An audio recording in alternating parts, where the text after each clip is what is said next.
Hello, Living Low Carb Man page. Come on in. We're getting ready to start a Clubhouse room. I am already live simulcasting over on the Jimmy on Clubhouse room over on Instagram. And so we're going to go live on 2 Instagram pages today. I want to make sure this message gets out there. I'm not trying to hide anything from anybody. And so I'm going to have this conversation about an incident that happened over the weekend. And I feel like it's my duty to come on live and to talk about this. You guys that know me and have followed me for a long time, you know my heart is always to get to the bottom of things when things don't seem right. So we're going to go live here today. I don't know what to expect from this. I did write a post on my Instagram page yesterday, posting an apology, and it was really nasty. If you haven't read it, it was really ugly. So I'm not sure what to expect from this here today, but thank you for being here. We're going to go live now over on Clubhouse, and here we go. Coming in, guys. Welcome to the Keto Clarity Clubhouse. Make yourselves at home. We're going to have a nice discussion here today. I really appreciate everyone being here today. Hello, Paige. Thanks for being here. Come on in, everyone. We're going to get started here in just a moment, talking about the subject that you see up top. And so when we get more people in here, we will set this up a little bit more. But thank you so much for being here today. I really look forward to talking to you guys. I want to have, like the title of this says, an open and honest discussion about racism and bias. I don't think we talk enough in public forums about this topic, so people stay away from it. And that's unfortunate. I think there's a lot that we could say to each other so we could understand each other a little bit more. And that's what I'm all about. I always want to find understanding, commonality, all the things. So thanks for being here. I guess I'll go ahead and get started while people are coming in. So yesterday, I wrote a post on my Instagram page that outlined my apology for things that were being spread around on a screenshot that somebody had taken of comments that I had made on Facebook right at about a year ago. So when everything was going on last summer with all the race relations things, there were a lot of things said online. And so unfortunately, I got caught up in that and I was sharing my thoughts, and yeah, that's what happened. I shared what I shared. And so somebody took a screenshot of that, held on to it for this amount of time, and then decided last week, I think somebody was telling me they started getting it on Thursday. So starting Thursday last week, every single Black member of Clubhouse was sent a screenshot of this one comment that was made. And I'm assuming it came with some commentary about me personally. And so I started hearing from some of the other keto clubhouses, Keto for the Soul, Keto Diet, all these different ones, Keto Anywhere. And they all were like, yeah, look, we can't have you come on our pages. And here's why. And they were showing me, and I'm like, oh my God, what in the world? And so I wanted to come on here today and talk about this honestly. And quite frankly, when I wrote the apology post on Instagram yesterday, it took me aback. I was very shocked at how ugly people can be. And I get it, you're hurt, I get it. Things were said in a way that you didn't like. But I, as a man, as a human being, did not deserve all of that ugliness. And I'm looking on the page now, not one single one of you that's here right now have I ever met in person. I don't know any of you. Now, I know a few of you virtually. I've talked to you on the phone, or I've done a podcast with you, but nobody knows me personally. And this is where we get to the root of this discussion is, I think a lot of the racism and the bias that exists out there is based on perceptions of who we think people are and not who they really are. And it's what's frustrated me about this topic that I wish we could have open, honest discussions about is, at the end of the day, we're all people. And people have quirks about them that maybe rub you the wrong way. I admit that. I know I have some weird things. People don't like my Southern accent for that reason. And so I think honoring our differences and then like coming together and realizing we're not as different as we think we are. And so I wanted to come on here today, and if you're in the audience and you want to come up and share your thoughts about this, if you got sent that screenshot of what I said last summer on Facebook, and you want to express your thoughts about how that made you feel, I'm very, very open to a discussion of this. I have pretty much been called every possible name in the book over the past 24 hours, and I mean it's been hard, if I'm being honest. And of course, people are like, "Well, you're only apologizing now because you quote got caught." No, I didn't get anything. I mean, what was said last summer, a lot of people said things last summer in the midst of all that they maybe now regret. No, I'm apologizing now because it's being made public to people that I've made a connection with here on the Clubhouse. And I wanted them to know that I sincerely felt for them, because at the end of the day, I love people and I want to be in people's lives. If nothing else, I have shown in these 5 weeks I have been on Clubhouse that I'm very giving. I'm very non-discriminatory in that giving. Like I have probably helped a lot of Black people on this forum, a lot of brown people on this forum. And I've not even once thought twice about, well, oh my gosh, they're a person of color, so therefore I should not give them info on keto. Like, no, who thinks that way? So this has been just incredibly disturbing to me. And I wanted to have this conversation. So again, if you're in the audience and you just joined us, we are live over on Jimmy on Clubhouse Instagram page, as well as my Living Low Carb Man Instagram page. And I honestly want to hear from you. If you had concerns after reading what you saw from me, I want to talk to you. I'm not hiding from this issue. I think it's an important issue just culturally in general. But I guess it's unfortunate that this kind of thing goes on. So I'm getting some of those comments now. So Dirty Keto ESQ says it was not even remotely an apology. So I don't know what to say to people like that. And I'm sorry you feel that way, but it was indeed a heartfelt apology. I have a love for people, and I will always love people indiscriminately. That's been my mantra and always has been my mantra. I understand culturally we like to broad brush people. And so people would see that comment I made and they would say, oh my gosh, broad brush, that's how he believes all the time. And it's simply not fair to not have these conversations. So I can appreciate people that want to broad brush. But unfortunately, here's another thing that I think needs to come out in this discussion. It's okay if we disagree. I mean, disagree galore. It's okay. Like, we don't need to ask permission if we have the right opinion or not. If you have an opinion, share your opinion. Now, obviously, there are certain ways you can tell your opinion and share the things. So this Dirty Keto Esquire is going to town on me over here, claiming that I need to own my racism and F you and F this. Okay, thank you for your opinion. I respect that you have that opinion. I just don't understand what that gets you in life. Can we not have conversations without it being vulgar? Honest conversations with one another. And if we disagree, okay, let's do that.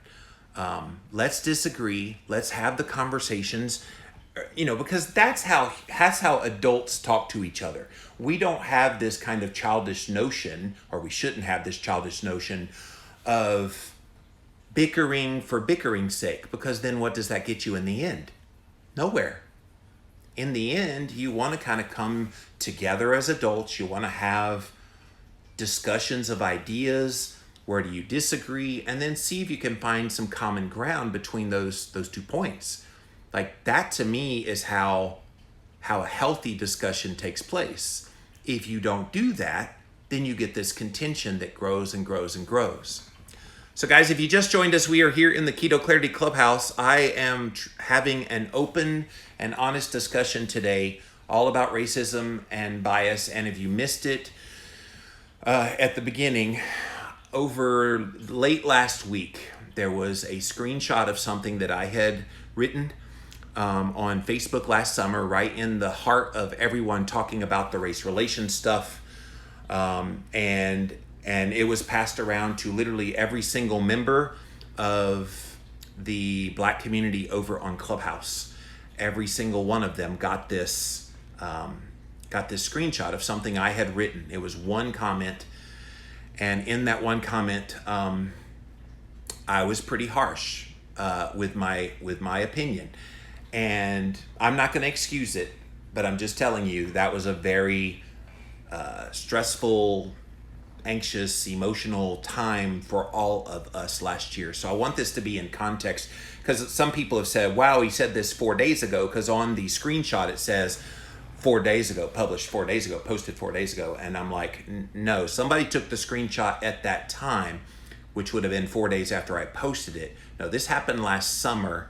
But it's being made to be like I just said these things, which is not true at all. I have grown a lot. My best friend Brittany and another friend Suzanne and others have been talking to me about how I could try to recognize some of my own biases and some of my own tendencies. And I'll be the first to admit it. I grew up in the South. And when I say it that way, the South, it means there's a lot of racist people in and around the southern United States. Like, I think we all realize that, or at least the older generation was. When I was a kid, my dad, and I put this in my apology post, my dad used the N-word like it was nobody's business. And he didn't even blink twice about it. And I simply don't get people that are comfortable with using the N-word. That is gross. That's disgusting. But he did. And I remember at the time, it was just so much a part of who he was. I don't even think he realized how racist he was. So when you hear that over and over again, and you see somebody incredibly comfortable with it, but you're repulsed by it, I think you can't help but want to be against it. But then there are possibly, and I'm learning these about myself, possibly biases that exist deep within your consciousness. And so I'm readily available and willing to admit that. Like, I think all white people, we're always conscious of, all right, am I being completely, and I know the Black community doesn't like this, but am I being completely colorblind where I don't really see race? Unfortunately, I've learned they want you to see them. They want you to know they exist. They want you to know the challenges that they have. Being a Black or brown person, it can be challenging, and they want you to see that they have this added layer of stress, an added layer of complexity to their life because of their skin color. And I try to have a heart for that. That's another reason why I came on here live today. I wanted to acknowledge that I know that's true, that I know there's challenges in life because of that.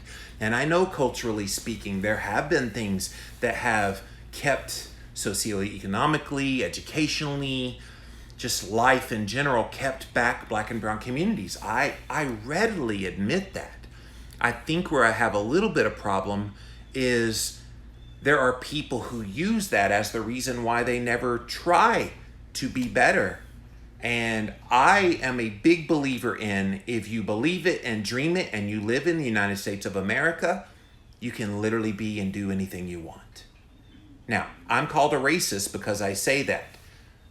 To me, that's not racist at all. To me, that's believing in you at the highest level. Do you know how many people I have poured into on Clubhouse? Poured into directly. No money involved, just pouring into because I love people. Which is why this is sickening to me, that I'm being made out to be this white supremacist, racist, oh my God, might as well go join the KKK. Like, come on. That is not fair in any way, to me as a human. If I've proven nothing else in these 5 weeks I've been on Clubhouse, it's that I will show up, I will give and give and give and give. And I will love all over you in the process. And I don't care what your skin color is. I have no hate in my heart for anybody. And I'm just at my wit's end trying to figure out why there is this meme. So if you're in the audience and you just joined us, thank you for coming to this very different Clubhouse room here today. Yes, it's called the Keto Clarity Clubhouse, but this is mine. It's why I went live here. I'm pretty much banned in all the other ones because of the immense pressure that has been put on the leaders in all those clubhouses to not allow me in there. And I respect that decision. I get it. People are hurt. But I still feel like we need to have this conversation. So if you're in the audience and you got that screenshot of what I said on Facebook last summer and you want to talk to me, I am very open. This is a safe place. I don't want any contentiousness at all. I just want to hear what your hurt is. And when I put this out there, there were people like, well, you did it at 10 a.m. Of course you don't want any normal black or brown person to talk to you. And I'm like, no, I'm sincerely trying to do this. And I'm recording it to watch on replay over on Instagram Live on both of my pages over there, just so we get this message out. I'm not trying to hide anything. I don't have a racist bone in my body. I'm always striving to be a better man for myself and the people around me. And I will give you the shirt off my back. I don't care what your color is. So raise your hand if you're here. I do see we have quite a few people here and people of color in the audience. If you got that screenshot, please come up. This is literally why I started this room today. I want to hear from you. I want to interact with you. And just know I love people. This is what makes this so hard for me. I'm being made out to be this person that hates other people. And honestly, that's not fair. It's not fair. I don't deserve that. I didn't do anything to deserve that.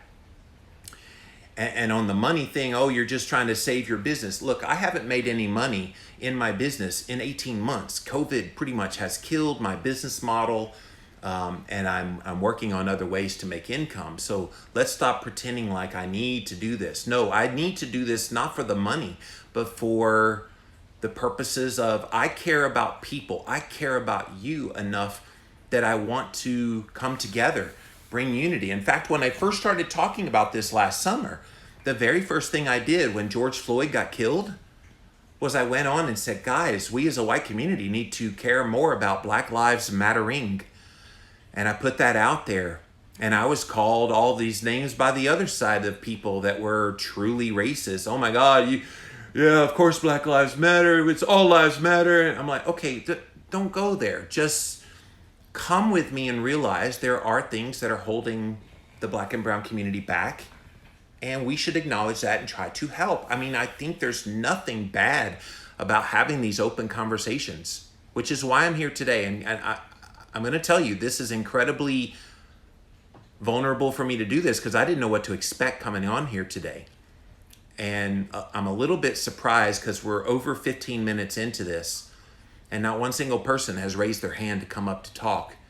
I mean, I'm sorry if you feel like it's not a safe place. I promise you all the things that you have heard about me, all the things that you believe about me based on one comment that was said almost a year ago. And in the context of the height of the emotion of talking about all of this, I'm not trying to excuse what I said. What I said was abhorrent. I regret it. I apologize for it. And I sincerely am sorry about it because it did hurt a lot of people. But I just don't know what else to say other than I'm owning up to that comment. I did say it. It was in the heat of the moment. Here I am in 2021, all these months later. Even with that comment, I don't have hatred in my heart for Black people, for brown people. I'm always doing my part to lift them up. And I will continue to be that way. What's been cool about Clubhouse is a lot, at least in the keto rooms, a lot of the people I've interacted with the most have been Black and brown people. And so if I was racist, ask yourself why I would be so willing to talk to black and brown people so openly, to want to actively help them, to encourage them, to lift them up and give them hope that if they have a dream in their heart that they could attain it. I've helped several kind of start their brand. I helped one create a logo, and I've done literally things behind the scenes to help. I've sent books out in the mail. Guys, I'm at my wit's end if I'm being honest. It's gross to me that I even have to come on here and say all these things out loud. But I know perception is always reality. And when people perceive something as true, they very rarely dig deeper. They very rarely kind of go down inside their heart and ask the tough questions of the person that they think things of. And honestly, when all this broke Thursday, I didn't hear from one of the keto clubs until Saturday morning. Judy from Keto for the Soul wrote me. And then I didn't hear directly from any person of color who was offended until Monday morning, yesterday morning. That was the first time I heard from anyone directly. And she was very kind to me. She said that, I see what was written and it's hurtful to my community. Can you explain? And so I did. I wrote her this long response. And I basically in there apologized and said that it was never intended to be harmful to anyone. I definitely love the black community, have been fully invested in them. And again, all communities. I give out keto information. That's not a black or white issue. And so she asked me if she could interview me on her Clubhouse room. I'm like, absolutely. And I'm going to do one on one of my rooms, which is what I'm doing here today. So she was very nice to contact me. And shortly after she did, I got another one from another very kind black lady who expressed basically the same sentiment.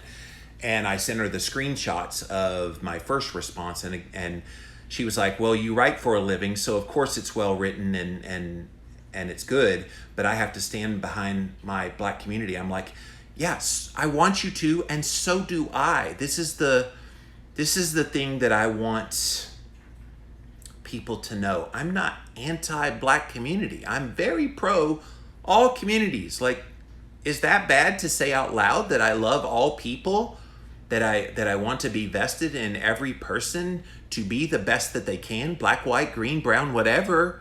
I want you to be the very best you can be. Is that a racist philosophy to say that? I don't think so. It's been a core value of mine to love people because, quite frankly, most of my life, I was not loved very much by people. I was not given love as a kid. And so I make up for that these days as an adult by being overly loving to other people. It's kind of my connection with my audience. It's why I've stuck around for so long in this space. I've been around 17 years talking about low carb ketogenic diets, and what keeps me here is a genuine love for people, a genuine love for those people who have not gotten the information that they've needed in their life. And so that's why I'm here today, and I'm glad to see my friend Autumn came up on stage. Hello, Autumn. Hey Jimmy, how you doing? Well, I'm not going to ask that because you know. I'm sure you're not doing well, just, a little hurt and taken aback by everything that's happened, as was I and a lot of people that I know. You know that we have a lot of the same network, especially on Clubhouse. So yes. I've definitely seen the comments, and I've seen, all the response comments and things like that. I can tell you that a lot of people, especially in that black and brown community that you are referencing maybe not being here, if you notice, if you look in the audience, a lot of the people aren't here, and a lot of the thought process was, we/they, it's don't want to give the opportunity of just, coming to let this be a come to Jesus moment for Jimmy Moore to say, I love all people, similar to what you've been doing this whole time, which, don't get me wrong, you can wholeheartedly, truly feel like you have those feelings of loving black and brown people and wanting everyone to be successful, but also still have this internalized bias or view of black people that makes the comment that you wrote even something that you have in the back of your head to write, you know? So my question, I guess I have a question to you is, if why did you write that comment? Because you say it's in the heat of the moment, in the heat of everything. Well, what were you specifically trying to hurt whoever you were talking to? Or did you just say, I'm gonna pull the craziest thing, even though I don't believe it, I'm just gonna say the craziest thing to upset this person? Or is there some part of you that, you know, legitimately knows that's a place you can go because you have those beliefs, you know? Because in my existence, I would never think to say those things about, you know, black and brown people, because I truly don't believe it. And unless I was looking to specifically hurt someone or just talk out of something I don't believe, I wouldn't even say that, or, you know, find it on the table of things to say. So I just really truly want to understand and give you a reason to or give you I guess a place to talk about, why would you even make a comment like that if on some level you don't believe it or didn't believe it at that time, and have you since re-examined those beliefs, and what makes you at a point today to where you can say, you know, all that stuff I wrote was wrong, whereas you don't still internalize a tiny part of that? Thank you, Autumn, and I'm glad this question came up. And in answering this, I by no means want this to be the excuse for why it was written. I readily acknowledge what was written was in the wrong tone, wrong words, wrong in all ways. So I will say that straight up, and I believe that today. So why did I write it in the moment? Thank you for that question. It was in the midst of the conversations that were happening publicly about George Floyd, about Breonna Taylor, and people. Basically, it took a huge turn last year where all white people were being made to feel like they're racist just because they're white. And that was coming at me hard. Now, keep in mind, when I first started talking publicly about this, we need to be coming together with our friends in the black and brown community and making them feel that we understand and we want to be better for them to recognize these biases and these racist tendencies. So I was already going along that lines, and I was flat out told, Autumn, by a member of the black community, we don't need your help from your kind. You are a white supremacist, you're racist just because you're white, and we don't need your voice. Now, that took me aback because I was truly trying to connect. Again, heart for people, trying to make that connection to people. And it happened over and over and over again as I kept trying to have the conversations. And my deal online is always, can we have good conversations where we may have opposing views, but then let's come to some consensus. And so this person kept calling me a racist, kept calling me a white supremacist, kept saying that I have white privilege, all the things. And I thought, okay, to further this discussion, let me go the exact opposite on it. So it's a little bit of the second thing you said. I did go over the top by design, trying to show them what it looks like to look at it from the other perspective. That's why I regret it, because I did not believe all those things wholeheartedly as written in the context of that, of the thing that's being passed around. I don't believe that. I was trying to get them to realize they're black and whiting this, literally, where they're having, this is your position, this is my position. And I think with any polar opposite kind of positions, there's always this consensus in the middle you can come to. I admit there are systems in place that make racism a real thing in the lives of black and brown people. I believe that, guys. If I haven't said that clearly enough, I believe there are systematic things within the culture. Educationally, I think the prison system is horrendous. So many things. And so yes, in that moment, that one flashpoint, that one thing that got the screenshot from somebody that passed it around 5 days ago, I did say that, but it was to incite discussion, not to incite, this is how I really believe in my heart. That's why I apologized for it yesterday. Does that answer the question? It does, and I appreciate you saying that. But it's also just, I guess, a lesson or just a reminder that just as you don't speak for all white people, that troll or whoever that was doesn't speak for all black people, and similar to if someone was trolling you about where you were from or about your weight or about something, like you lose when you let an antagonist get the best of you, no matter what. And it's unfortunate that it's happened in this particular matter. And I still think, there's work for everyone to do, like, yes, including myself and you and everyone. And I'm by no means saying this as a way to absolve you of like, oh, well, I get it. That makes total sense. Your work with racism is done, But it's just a way I do believe that context matters.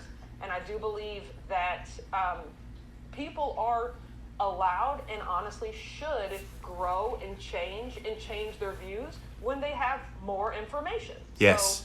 So, I came here today to listen because I don't think it's right to write someone off, for something they might have said 5, 10 months, years ago, if they have truly, learned and grown and changed. However, it's still important to realize that those biases are there, and to not be afraid of that, and not say, well, I'm not biased, I have black friends, I do all this and this and that. You can literally do everything in the world, but the way that America was set up, there is going to be some bias in all of us, just because of the way when the Declaration of Independence was created, black people weren't considered humans. Right. They weren't considered people. So all of those freedoms and all of that stuff, that wasn't meant for us. And even though it might be, quote unquote, now, the history of America has been so long that you can't just pretend like it didn't happen. And I've been thinking a lot about this, Jimmy, about like, how do I explain what it would be like? And so my thought to you is, think about the food pyramid. Think about everything we've ever been taught. And, for the past 40, 60, 100 years. And think about how ingrained into our mind that is, and how so many people think about health based on that, and how they go about their lives. Now, say tomorrow, in 2021, tomorrow, the government comes out and says, oh, you know what? We had it all wrong. Carbs are horrible. Let's start eating fat. Let's do that. Do you really think all of America would say, well, guess they got it wrong. Let's switch our thinking? Like, no, there would be some skepticism. There would be some straight up disbelief. There would be some, okay, I hear what you're saying, but it just doesn't feel natural and normal to me, That's exactly what happened when all of a sudden for 400 years, a group of people are looked at as less than human. Then all of a sudden, one day, yes, apparently becomes now black people are equal, slaves are free, yes. Do you really think the entire country was like, I get it now, No. Right. And so those thoughts and those beliefs that have been ingrained in the very fabric of the country still have repercussions today. Yes, the whole 3/5 human. I never understood that reading history books with Dred Scott. And you're right, even after it was overturned and slavery was ended, there was still a very long period in our history with all the Jim Crow laws and the separation. I was just talking to a friend yesterday. She remembers even as a child in the 80s in the South of the United States, they still had segregated like medical facilities and segregated everything. Like that's when I was a kid. And it's kind of shocking when you think about we're not that far removed from culturally still being separated. I think we're a lot better than we were then. We're a lot better now, but a lot of work to be done. But you're right. Internally, I've been working on myself, and I've been questioning a lot of beliefs, not just about my biases in this area, but in a lot of areas in my life. And so I'm just trying to be broken as a human to make myself humble to learn. So I really appreciate you giving your contributions to this discussion today, Autumn. Rhonda, you're up next. I'm not sure how politically correct I will be or how eloquent my speech will be, but I will say this. I very much was offended, very much appalled at what I read, in that you have been in this world, I'm sure, as many years as I have been, and there has been over and over education on the disadvantages that people of color experience. So with that said, and with the knowledge being out there, and as I mentioned in a post that I wrote, as educated as you appear to be, or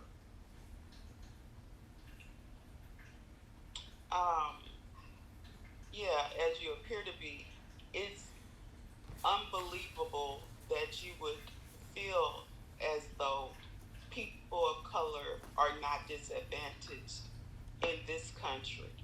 And for it to be a comment that you made less than a year ago as a grown man, I can't say that I can forgive that comment, and I can't say that I even believe your views have changed.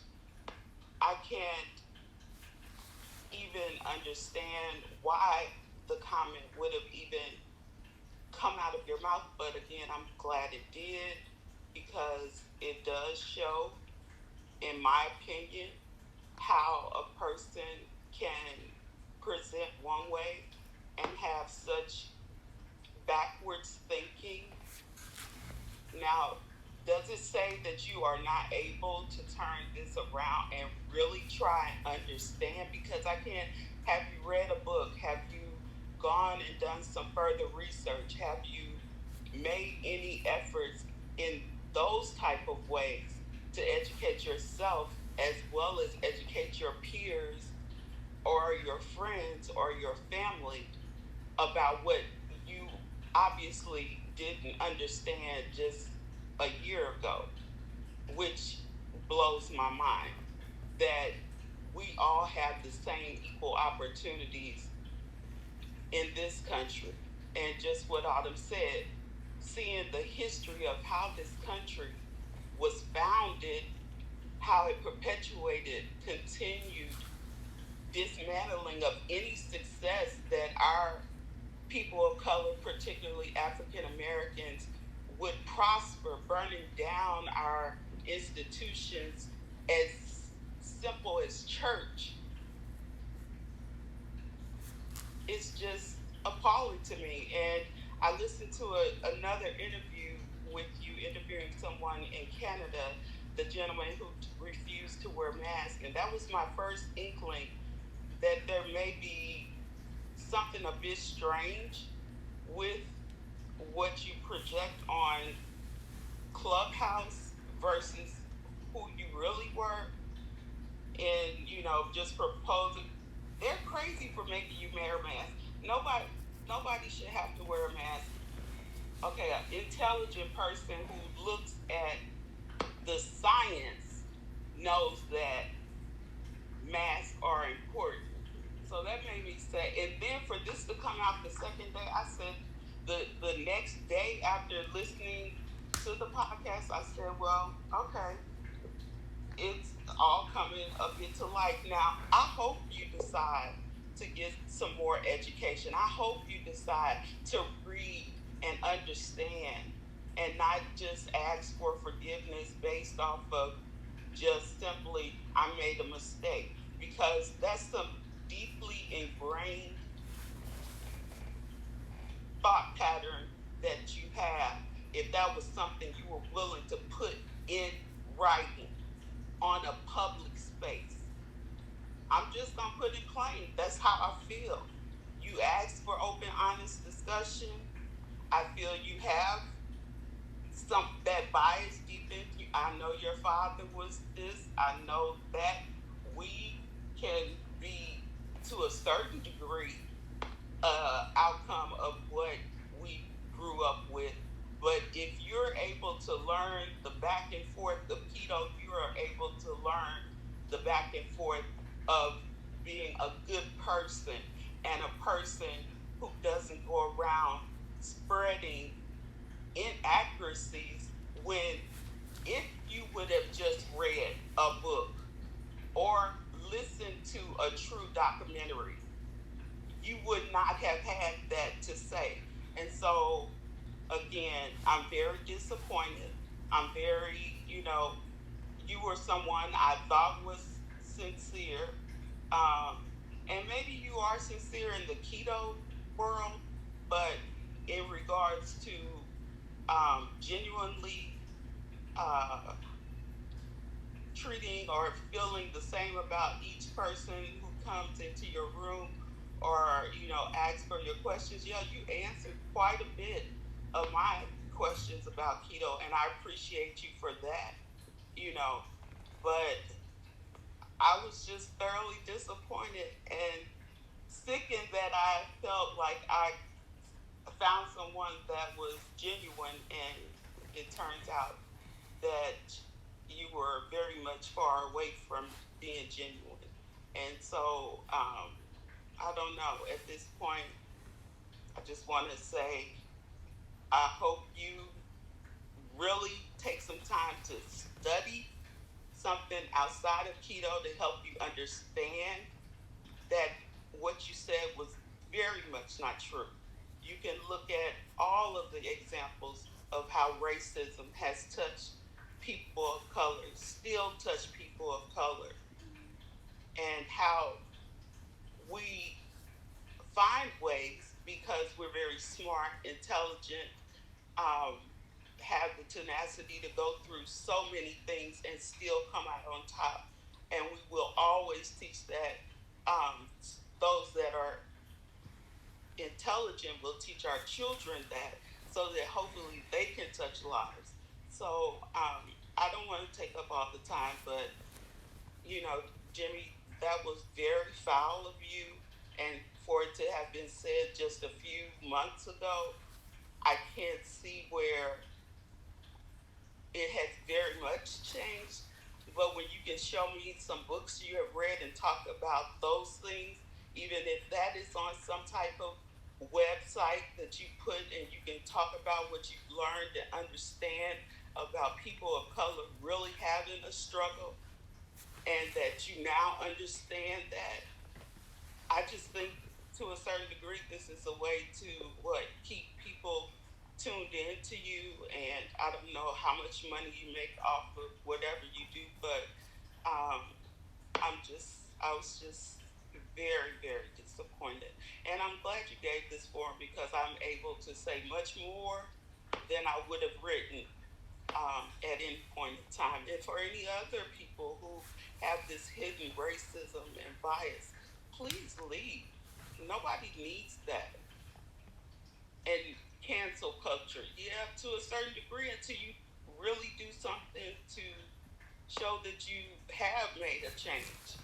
What are you going to do? What kind of effort are you going to make to perhaps teach others or spread something positive about people of color, or go and be around people of color in your real life, so that you know more than what you claim to have been taught by your father and your background?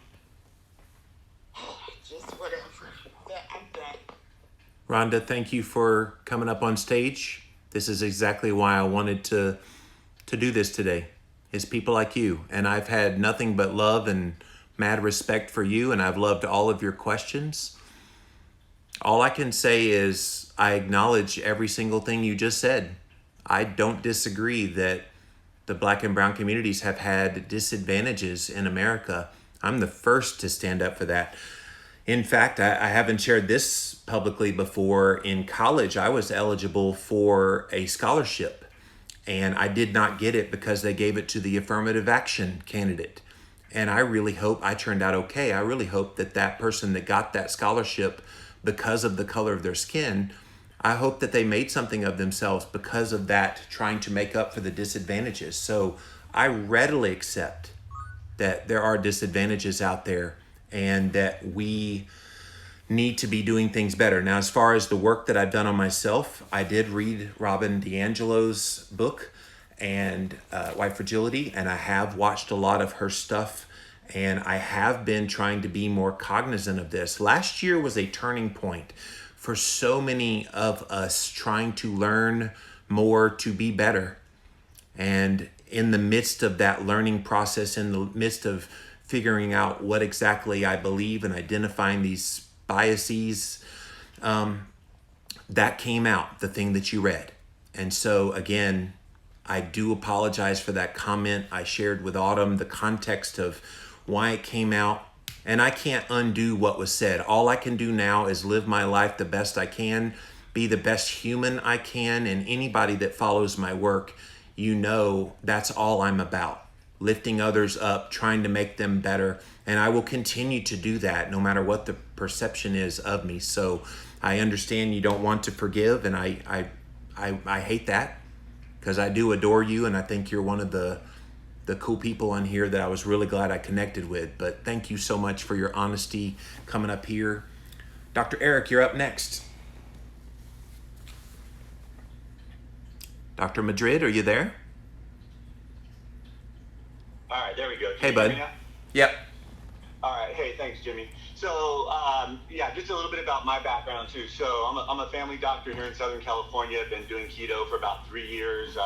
Used a lot of your information, you and Dr. Fung, to kind of help me along my journey. Lost a lot of weight. I've helped many, many patients, reverse their diabetes, lose their weight, get off their diabetic meds, sleep apnea medications. I mean, it's been absolutely incredible. We were going to meet last year on the cruise. I was going to give a talk, but of course COVID happened, and so I just actually, first off, I congratulate you, or I thank you for making yourself vulnerable coming out here. I know this is not easy. You mentioned something, however, that last year was a turning point, and I think it was a turning point for a lot of people last year, and you're one of the smart ones, and by that I mean the views, the things that you said in that post, which actually I just saw yesterday for the first time. Unfortunately, a lot of people feel that way, right? But there's few people who took last year's event and kind of said, hey, there's something going on here. There's something that I'm missing. There's something that I'm not seeing very clearly. Maybe I need to look into this further. And unfortunately, you probably represent a small percentage of white America who actually took that position and said, there's something that I'm missing. I'm going to see, that people keep talking about this white privilege. I don't understand it. I've had to work hard to get where I am. Didn't come easily, so on. So, a lot of times white people don't feel that they have that privilege. Now, again, background wise, I'm half Mexican American, and also half white. So I kind of feel that I'm in a unique place in the sense that I live part of my life as a person of the majority, then live part of my life as a person in the minority, right? And then on top of that, my wife of 23 years, African American, right? And we have 3 children.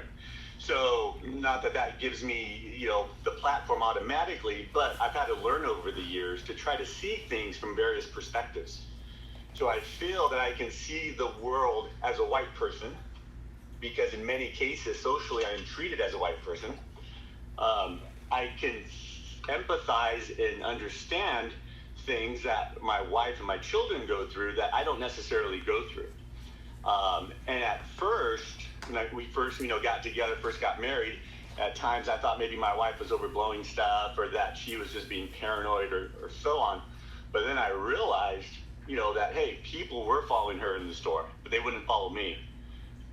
We'd go in line and just do this little experiment, buy something at the checkout line, and, 9 out of 10 times they ask her for an ID, even when her debit card has her picture on it, right? But then I can buy something and spend twice as much money, and I wouldn't even get asked for a second form of ID. So, and I'm not saying that these people were necessarily racist, but there's implicit bias for sure. And I think that's part of that white privilege, when that we have to, is part of the majority culture, have to really realize that there are opportunities afforded to us that, that my Latino and Black brothers and sisters just don't have, or aren't given, or they're judged harshly, or they're, judged in a different way because they are a person of color. And, when a white person, depending on where you are, and maybe up until recently, but if a white person doesn't get a job and they have all the skills appropriate for that job, they never think, oh, I wonder if I didn't get that job because I'm white, right? But a person of color doesn't get a job and they're qualified or overqualified, then that always will enter into their mind. So I think, again, I'm going to put my white hat on right now, but as a person who can, blend into the majority culture, we do have to check that privilege, and we do have to realize that other people don't have maybe the opportunities now, or even in the past didn't have the opportunity. I have opportunities, I've had financial resources available to me because of privilege that my white grandfather had. He had a union job, right? He had a VA loan, or VA part of the GI plan, and was able to, get a house in a good community. And when him and my grandmother passed away, my mother inherited that money and was able to loan that money that allowed me to have business investment. And I realized that if my white grandfather had not been white, had he been Black or Mexican, he would not have been able to have that union job, which means he would not have had that house, which means I would not have had this economic advantage, a decade after he had died. So anyway, I got to get going here, but I just wanted to say thank you for making yourself vulnerable. Thank you for being willing to learn and to try to see things from another person's perspective, because I think that's really what it's all about. In the comment too, also about Black Lives Matter, I think, when people of color say Black Lives Matter and white people say all lives matter, you have to realize white people have been saying all lives matter since 1776, when they said all men are created equal. Okay, the founding fathers said all men are created equal, but we all know they didn't really mean that. Right, and at that time, even white men couldn't vote. It was only white landowning males. So when they really said all men are created equal, they were really just referring to all white landowners were created equal, because those are the people who were able to vote. Years later, white males who were landowners were able to vote. It took us till 21 until women were able to vote. It took us, until the 30s and 40s until Asians were able to vote. Around that time was when Native Americans or indigenous people were considered U.S. citizens. They were finally able to vote. All this time, though, for over 150 years at that point, they were saying all lives are equal, all lives matter. Right? It took us to the 1960s for Black people to be able to vote in the Voting Rights Act, Civil Rights Act.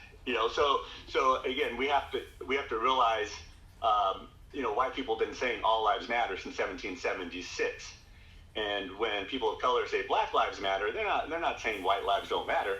They're just saying, hey, we want to matter as much in society. We want to have we want to feel that we have an opportunity in this great country that everyone else has and stuff. And that struggle will continue.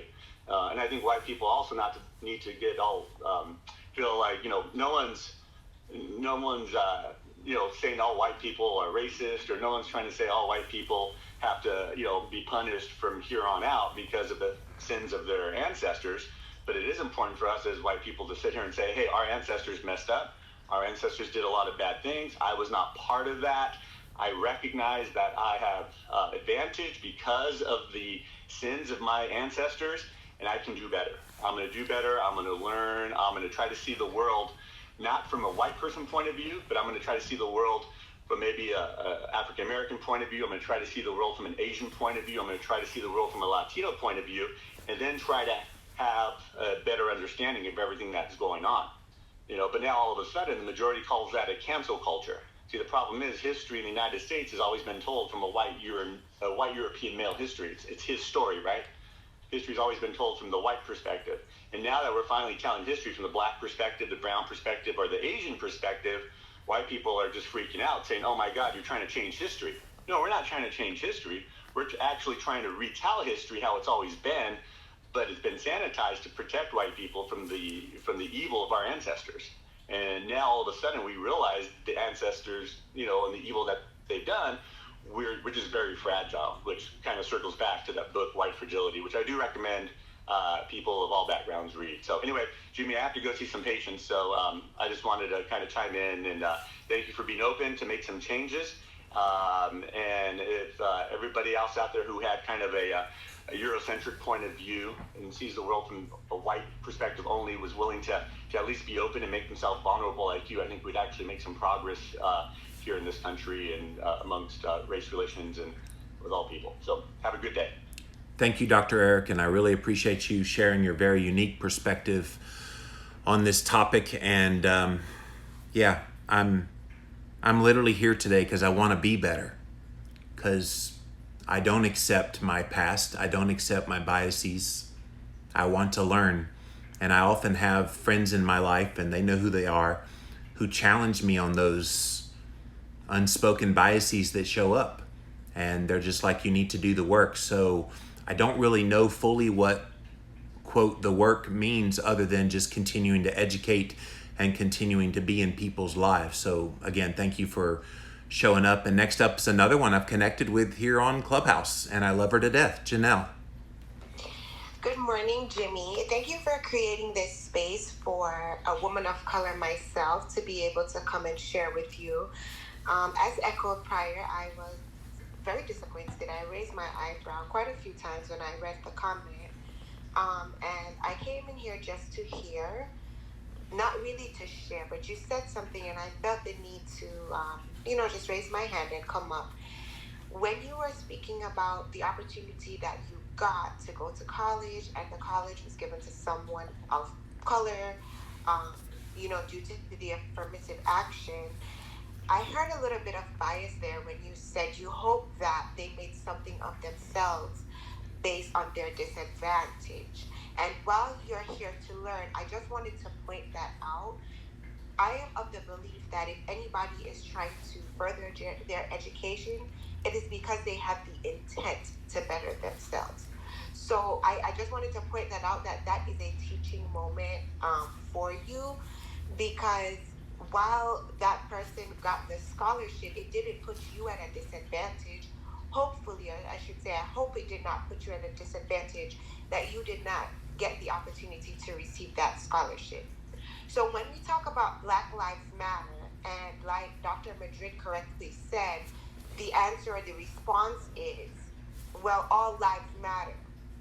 It's not the same. I think it is a slap in the face. As somebody who lives in Broward County, Florida, and took my, at the time, 17-year-old brother in the middle of a pandemic out to the George Floyd protest, because at 17 years old, driving a car, if he saw a cop behind him, the first thing that went through his mind is that he may not make it home alive. Black lives do matter. When we look at how George Floyd, Breonna Taylor, so many others, Tamir Rice, when we talk about Trayvon Martin, how they were murdered. And when we think about in my backyard, when that shooting happened I'm pulling a blank, but on Valentine's Day a couple of years ago, when that shooting happened in Parkland, Florida, the Stoneman Douglas massacre, 17 people were killed, and the cops and the FBI gently took that young man to Broward County Jail. It is not the same. So I will forever scream Black Lives Matter. I will always wear my shirt that says, stop killing us, because Jimmy, that is my reality. I love what Dr. Madrid said when he and his wife went into a store and they followed her and they automatically asked her for her ID because of the color of her skin. Until you have experienced it, Jimmy, which I'm sure you have not, you won't understand how offensive that comment was for me personally to read. In addition, I am a Black woman, the most disrespected person in this country, regardless of the shade of my skin. I am categorized as a Black woman. Regardless of however many degrees I have, I am a Black woman. Regardless of how much I have worked my butt off to try to be successful, I am a Black woman. I will always get the worst end of the stick because I am a Black woman. So Black Lives Matter. And when we talk about cancel culture, you know what? It's not cancel culture. It's accountability culture. That is what it is. We are holding people accountable for the things that they have said and done that are offensive and disrespectful, and for the things that they have not said and done that are offensive and disrespectful. So I want us to shift the narrative here, and it's not cancel culture, but it's rather saying accountability needs to be had. And we need to have some level of accountability. Jimmy, I have learned a lot from you. I think you are brilliant. Based on your comments, I will not degrade you to say that you have not contributed to me, that you have not taught me. You taught me quite a bit about cholesterol. I've learned a lot about a lot of things from you. And I thank you for coming into the rooms on Clubhouse and sharing your knowledge with us.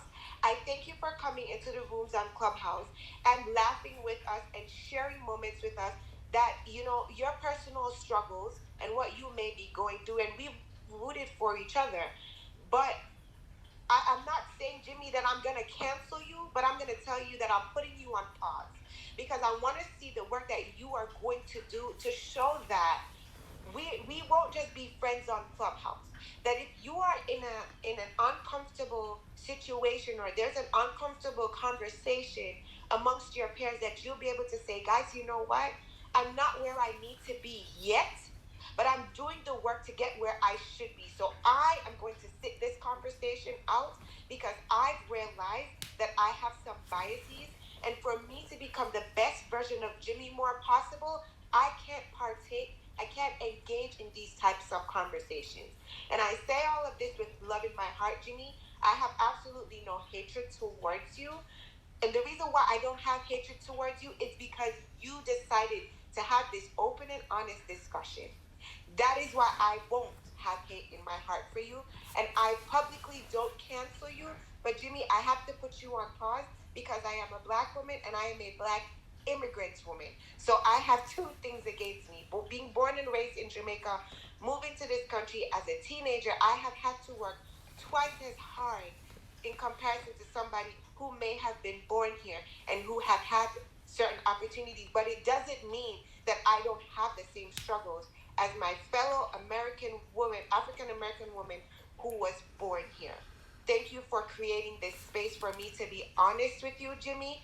I still do have love for you, and I thank you so much for all of the knowledge that you have imparted on me, and thank you for creating this space so that I could feel comfortable to come and share with you about how I feel and about the walk that I have had to, the journey that I have had to walk being a woman of color living in this country. Thank you so much. Janelle, thank you. And I am so glad I did this room today because I know there's always a story behind the face. And we come on Clubhouse and we come together and we talk facts and figures and laugh at things. But at the end of the day, we all have stories. And now I know Janelle's story. And that's a good thing. So thank you. I appreciate that. Can I ask you a question? Oh, she left. I was going to ask you a question, Janelle. Oh, she's coming back. Okay. And this is an honest question for you, Janelle. So I understand the push and pause. I understand you need to process a little bit, and I feel all the love that you still have for me. Tell me what exactly would show you that things have improved enough that you regain that trust. Like, I honestly want to do that kind of work. What is it that you could see from me that would prove that work is done?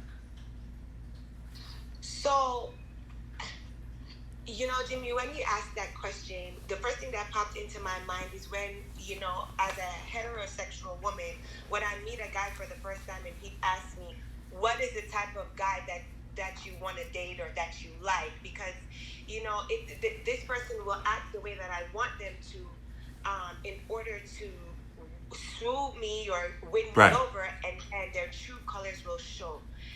I don't have a textbook answer for you, Jimmy, but I feel like if you really do the work that you do will show. It will show. And what I would say to you, Jimmy, is maybe not make this thing a one time. Maybe not make this room a one time thing. Maybe not make this room a one time thing. Maybe make this an ongoing conversation. Because now that you've posed a question to myself and to those in the audience, maybe we can think of some things that you could do, or maybe some things that you could watch or something, and we can give you that feedback. But right now nothing is coming to mind. Okay. Other than if you are really willing to do a complete transformation like you have done with your health, Jimmy, and it shows physically, and it shows in the way that you articulate yourself and your education when you pop into rooms and you're able to share with us and deposit into us and educate us, it will show itself. It honestly will show itself. And that is why I am not canceling you. I'm pausing you because I want to give you that chance, because I believe in second chances. I haven't always been right in every situation, Jimmy. I haven't always said the right things to my friends, to family members, and I have been given second chances. And that's why I'm willing to give you a second chance. Thank you. And the reason I asked that, Janelle, is I have put in work since I wrote that comment. And I have grown, and I've learned a lot of the things that are being articulated here today. It's just getting reinforced. And so I just wonder when is it, I mean, I'm obviously going to work on this the rest of my life. This isn't I'm healed, I'm no longer racist, and suddenly I'm accepted again. I realize that's never going to happen. But at what point does it become, all right, we're seeing that change? And so I appreciate that you can't do that. And I love the boyfriend analogy. That's really good.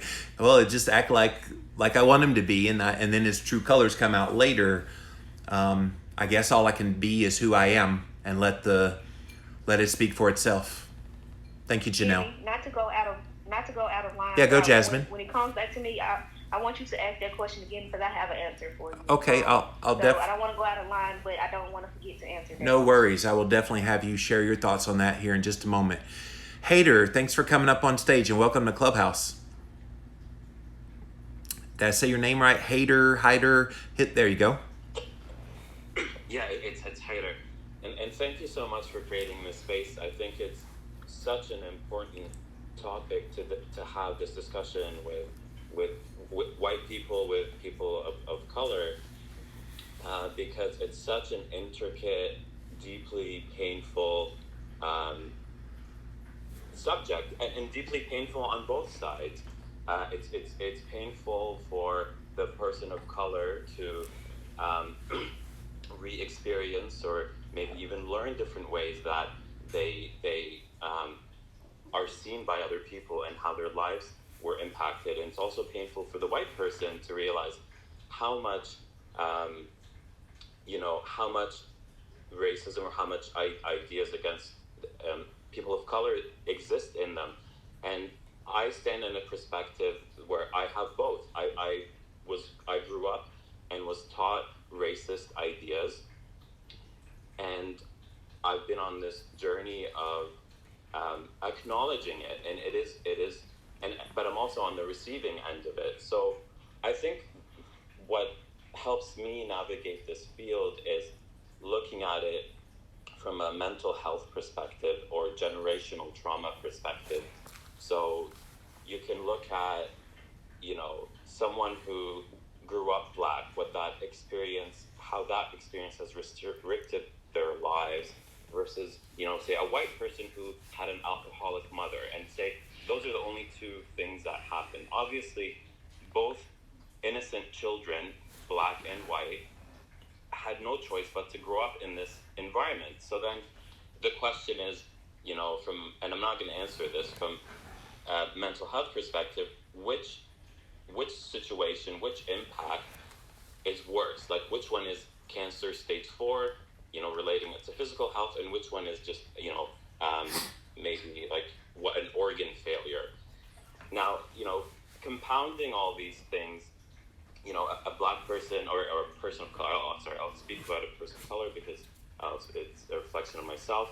A person of color, has that added layer that they have to overcome that a white person doesn't. But that doesn't mean that, take one, there is a case where you can find a white person who's had more of a hard time than a person of color because of, maybe they were an orphan and they were a foster and they were abused and all those things that impact their life potential.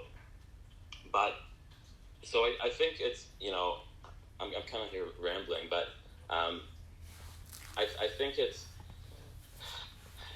for us to, so my gauge of when am I at a good place, when I'm no longer, racist in my head, is when I can look at someone and empathize with those struggles, empathize with what they're not privileged in, looking at someone who is homeless or a person of color and recognizing what that experience is like. And I feel like in today's society, we're finally, as people of color, from the negative stuff that we get and the challenges we go through, we're finally being given the chance to speak and voice our opinion. And that can come in it's like a victim trying to say what happened to them, and someone's finally listening. And that can come out in a very ugly way, and that can be received in an ugly way. But it's like two brothers who love each other that fought, and they're trying to resolve things. There's lots of love and anger against each other, and the way forward is kind of what you're doing in creating this space. So thank you, and I'm complete. Thank you, Hater. Yeah, I'm loving this, guys. I needed this. Thank you for coming up on stage, because I know it's brave for you guys to make yourselves vulnerable and talk to somebody that maybe you have a picture of in your mind. So the fact that you come up means you care. And Jasmine, I adore you. You've been one of the people I've connected with the most here. What you got for me? Okay, so I came into your room today, Jimmy, with the intent on not saying a word. However, when Janelle said up, she said a lot of things that brought up a lot of emotions. My emotions have been all over the place since coming into this room. So I had to get myself together before coming up on stage. I'm pretty sure everybody has made you aware that the comment we read was very hurtful. And it just made me feel like you coming into Clubhouse, because I did not know you before Clubhouse.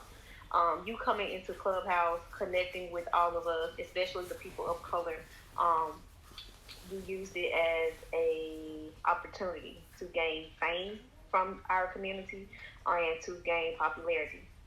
Like Janelle said, I won't counsel you, but I will put you on pause because I do want to see a lot of work out of you.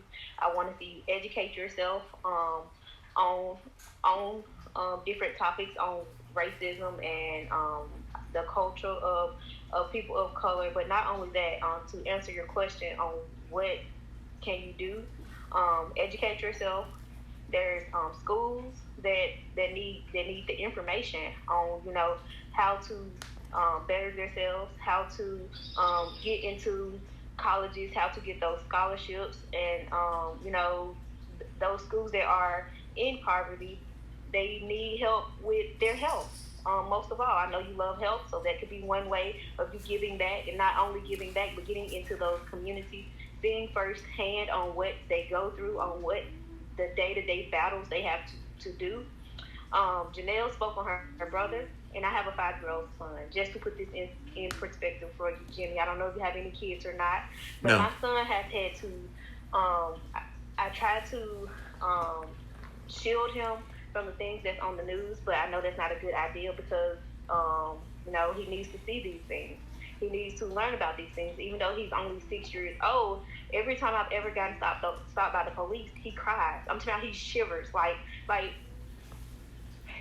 I will almost say he goes into a panic mindset. And he cries uncontrollably. I have a gun that I always carry on me. He's like, Mom, They're gonna see your gun. I'm like, no, no, they're not. They don't even know it's in the car. The only way they'll know it's in the car is if I tell them or I show it to them. I never make them aware that I have a gun in the car because it's just a traffic stop. They're not going to search me for anything. I have no reason to pull it out. I have no reason to reach for it. All of my identification cards, my insurance is right there where it's in sight, and I have no problem looking for it. I can go straight to it. So, with that being said, like I said, my son is sick, and he has panic attacks when I'm pulled over by the police. He asked me, "Is the police going to hurt him?" And I have to explain to him that the police is there to protect and serve us, despite what he sees on the television. My son went to school this year, his first year in kindergarten. He came home one day crying because the teacher told him that he couldn't have his hood on. I'm like, what? I didn't understand that. So the next day he said, "Mom," I said, okay, so was you in the school with your hood on, or was you outside with your hood on? Because I could understand if he's in school with his hood on, that he did not need to have it on inside the school. However, they was at recess. It's just starting to get warm, you guys. He said that his ears was cold, so he put his hood on.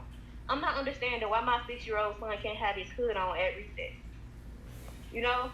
So, and but to answer a question that you asked, Janelle, I want to see you educate yourself. I want to see you in those communities, trying to help, trying to give back, and just trying to educate those people on the educational opportunities that are out there, on how they can get the funding to go to school, how they can get out of those neighborhoods that are dangerous, or that the police are always patrolling.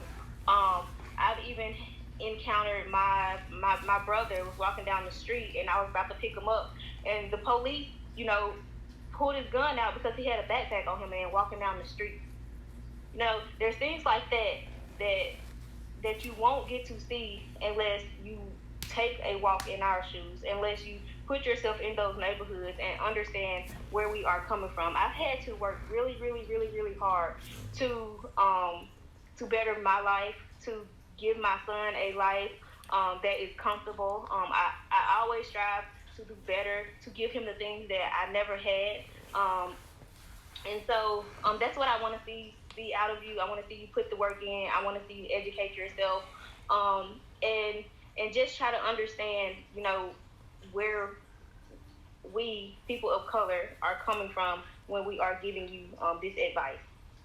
Thank you, Jasmine. I do want to say something that maybe you guys don't know about me.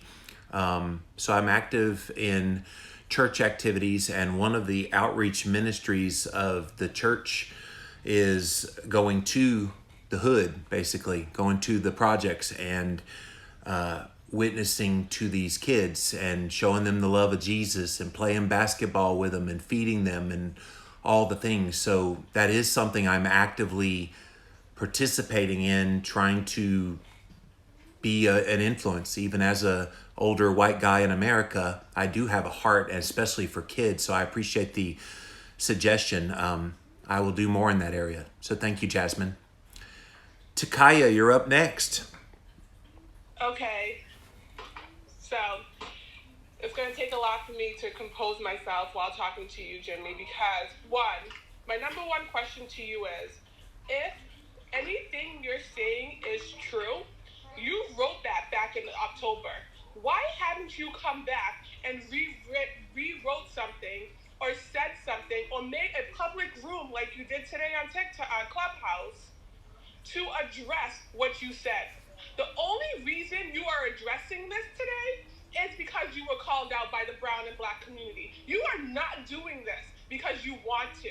You are not doing this because you want to learn. You're doing this because it's going to hit your pocket, and it's going to hit your pocket hard. There's a difference of actually wanting to see change and wanting to be part of change, and there's a difference of doing it because you are forced to do it. Let me tell you, everyone else is putting you on pause, but I'm canceling you 100%. I don't need you to teach me about cholesterol. I don't need you to teach me about low carb. I don't need you to teach me about keto. There's plenty of people out there in this community who love the Black and brown community, who love the people of our community, love our culture, who are willing to go above and beyond to teach us. I just don't understand why you're waiting till now to address this when you said this back in October. When Black Lives Matter was up and roaring is when you said it. You know why you said it? Because you have hate in your heart. You have hate in your heart, and you wanted to display your hate for other people. What you posted on Facebook, if you go back to your comments, underneath your comments under your post of you crying with no shirt on, oh, my Black and brown community, I love you guys are so great. We're not. You don't love us, and we're not great. Because if you did love us and we were great, you would have already adjusted this. You would have already came and you would have already written something. You have podcasts, verbal words of you downing the Black and brown community. I will not support someone who feels the need to go above and beyond to hurt someone. I would not. So to me, you are 100% canceled. I don't need your knowledge. I don't need your cookbook. I don't need nothing from you, Jimmy. What I need you to do is really look deep down inside of who you are and figure out what happened in your life to make you such an ugly person. What happened in your life to hate people? What happened in your life? And I don't care, you wrote to me yesterday that you had a divorce and you had this and you had that and things are going on in your life. So you know what, Jimmy? There's a lot of things that go on in my life, but one thing I'm not, and you can ask anyone that knows me, you can even ask my daughter. I'm always talking about positive energy. You have to give positive energy out there. You have to be positive with things. You can't give out negative energy because that's what you're going to become, because your thoughts become your words. And that's exactly what happened with you. Your thoughts became your words that became your action.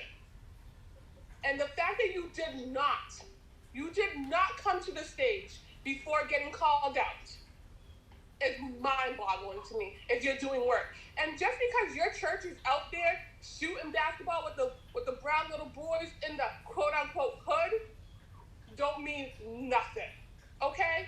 It don't mean nothing, Jimmy. And I just want you to understand, from a Black woman who struggles, and let me tell you something, I live in New Hampshire, I live around nothing but Caucasians, okay? I've seen good ones, I've seen great ones, and I've seen some awful ones. And you, my friend, by far one of the worst I see. Because not only do you use your words, not only do you use your fingers to type the words, but you're also trying to make a fucking buck off of us. And that is not okay. And now I'm all done. Takaya, thank you for your comments. I wanted to get somebody like you to express these things today, so I'm really appreciative that you did that. It would be easy from an emotional standpoint to respond, but I think your words speak for themselves, and I'm very grateful that you shared what you did. The only thing I'll say in response to what you said is, I'm not making any money off of anybody here on Clubhouse. Everything I share is free. I suppose if you buy my books, I do make some that way, but I can appreciate your perspective, and I'm glad that you came up on stage, and I'm glad that you hit me between the eyeballs with two barrels. I appreciate that. I'm sorry you have that perception of me. I think if we met in person, you would have a far different view of me, but I understand why you believe the way you do, and all I can say here to you publicly is I am sorry for the way that those words hit you. But thank you again, Takaya. I really appreciate that. And here, this next guy here, I've probably gotten closer to than anybody else on Clubhouse. Triple J, what you got? Yes, I'm gonna try to say this as calm as I can and not get emotional at all. I actually promised myself I wasn't gonna get involved with any of this, as far as coming and saying anything, coming and listening to anything. And there's a lot of reasons why, but I'll just say it like this. You know, I've been on this ketogenic journey since February, and I've been looking to, improve my life, and everybody that's in this room probably knows my story, so I'm not going to go into that. But what I am going to say is that when you came into Clubhouse, I didn't even know who you were because I'm new to all of this keto universe. I'm new to all of it. But as people began to educate me and tell me who you were, I was like, okay, so he's real seasoned in the ketogenic lifestyle. Okay. But what was more surprising to me is how, you reached out to me, and was able to, and we bonded, man. I'm not going to sit here and lie. We bonded. I'm going to tell you one thing about me. None of you really know me on here, really know me. But anybody that knows me, that lives in my town, that's my family, or that's really my friends that I come up with, they will tell you one thing about me. I don't see color. I don't see anything but a person's mind and their heart. That's the only thing I see. Because you have good black people, you have bad black people, you got good white people, you have bad white people. And I see the heart. I don't see anything else but the heart. And this is hard for me to even be up here, to even be in this predicament to say anything about this, because I gravitated towards you and I wanted you to be my mentor. I wanted you to be my Jedi Master in the my ketogenic journey. I really did. And we even started a show together. My logo that everyone sees right now, my logo that's right here beside my face on my Clubhouse profile picture, you helped me get that done. You got it done for me absolutely free. And I was like, wow, this guy's a great guy. Man, he's awesome. He's really going to help me. He's really going to mentor me. He's really going to help me be something when it comes to this lifestyle. Not to be anything big for anyone else, but to be able to give back and help people in the same predicament that I'm in. The same people that have type 2 diabetes that say there is no answer, I can turn around and give them an answer and help them. That is my new mission, to become a master of myself and then to help people the same way. So what's hurtful with all of this is to read what I read. I'm not going to lie, it was very hurtful. It was so hurtful that a lot of people didn't hear from me really speak on it too much. Because I looked at you that highly, Jim. I really did. Now, I looked at the time frame of when you said it. I understand how everyone's entitled to feel how they want to feel about this situation. But I will say this. It was hurtful because, I looked at you as my brother. I looked at you as going to be my mentor. I had high hopes for a lot of things, man. And now with this happening, this has really just shattered. It shattered me. It really did. Now, I'm going to tell you something. It did not shatter me to the point where I went and got a gallon of ice cream and decided to go off my ketogenic plan. Absolutely not. Because I started this thing for me. And I started this journey for me. No one else. So that has no bearing on my ketogenic lifestyle. Now, I know this was a hurtful thing for me, but I'll get over it and I'll be okay. But I will say this, and I will be fair, coming from my Christian standpoint. I'll say this. Everyone deserves forgiveness, and everyone deserves a second chance, because I got that one day. I had found grace, But I'm going to tell you one thing, my brother. There is a lot of work that you're going to have to do to repair this, if people give you the chance to repair this, And, with me and your relationship, man, that's got to be repaired, because right now, man, I'm like, wow, I'm looking like, did you really pull me in because you really cared about me and loved me, or did you pull me in to have me as a pawn so it can look like, hey, I'm good with the black people? You see what I'm saying? That's how I feel. That's how I looked at it after I read this. I said, well, which one is it? Was he genuinely caring about me, or was I used just to be a piece on the wall where people can say, hey, he's all right with black people? So I don't know what to think when it comes to that. But I will say this. Everyone deserves a chance at redemption. Just like I'm giving myself a chance at redemption with my ketogenic lifestyle, I have a chance at redemption. How I choose to take the opportunity is my choice. And I will say this also, as a leader and big in the community, as you are, and anyone that gets up there and there are people following them, their character is the number one thing that should be on the table, their character. And I told myself that if I ever do anything, or if I ever get that big or successful or whatever you want to call it, my character has to stay the same. I have to be blameless. I can't have skeletons that come out and ruin good work that I'm trying to do. Because when you have skeletons, they ruin the things that you're putting out there.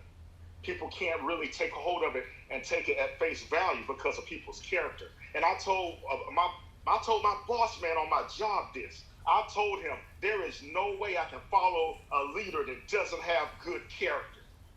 And he looked at me and I told him that. I said, I will respect you because of the position you're in, but I will never follow you and respect you because of your leadership. I said, it will be just only because of the position, not because your character is bad. I've had this discussion with leaders, and they think it's a joke. That goes for all forms of leadership.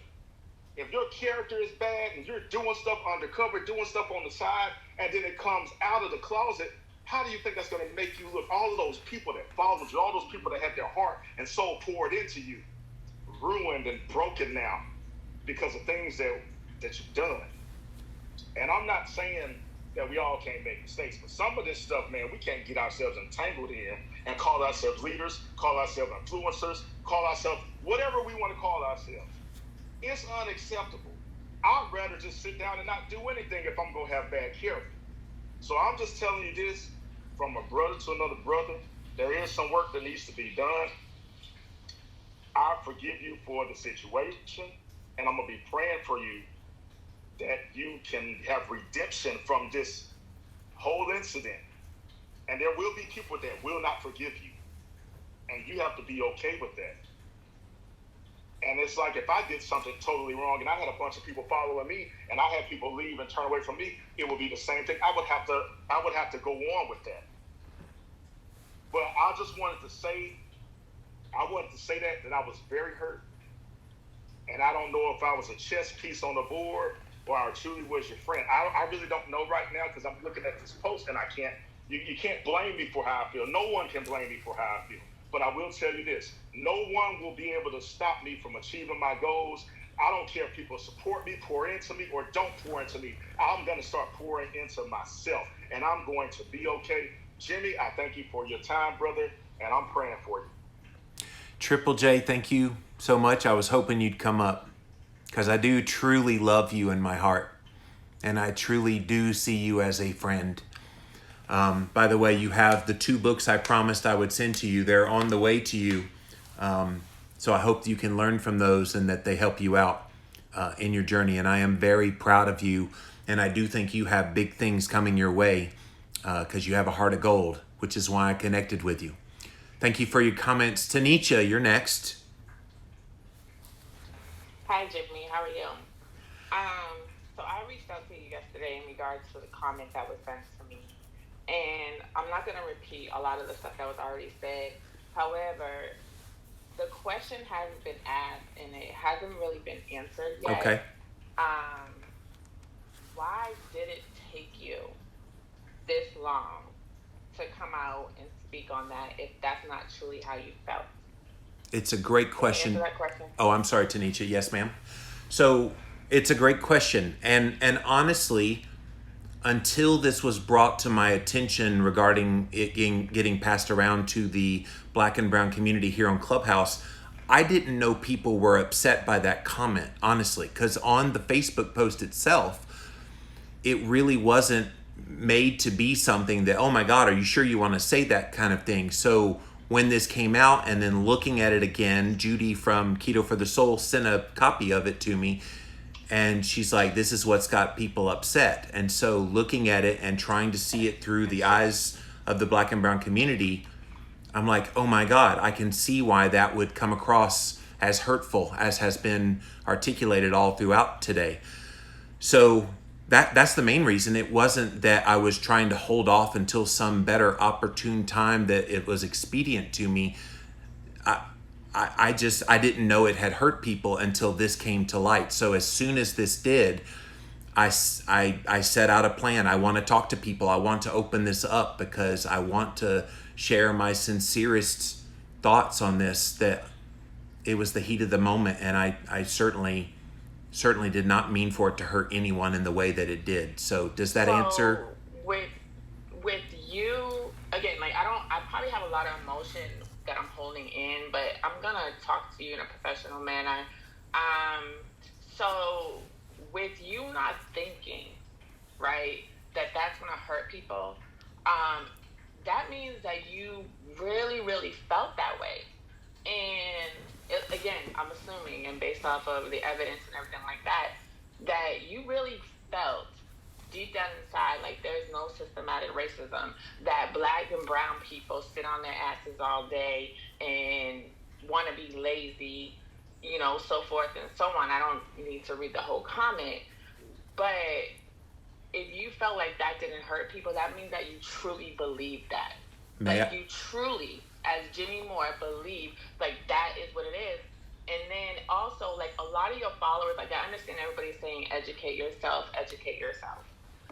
Yes, educate yourself. But also, if you read the comments on your last post, when I tell you you're probably not the only one that is racist, but a lot of your followers is crazy. Like, a lot of the Caucasian followers believe everything that you said and said that is true.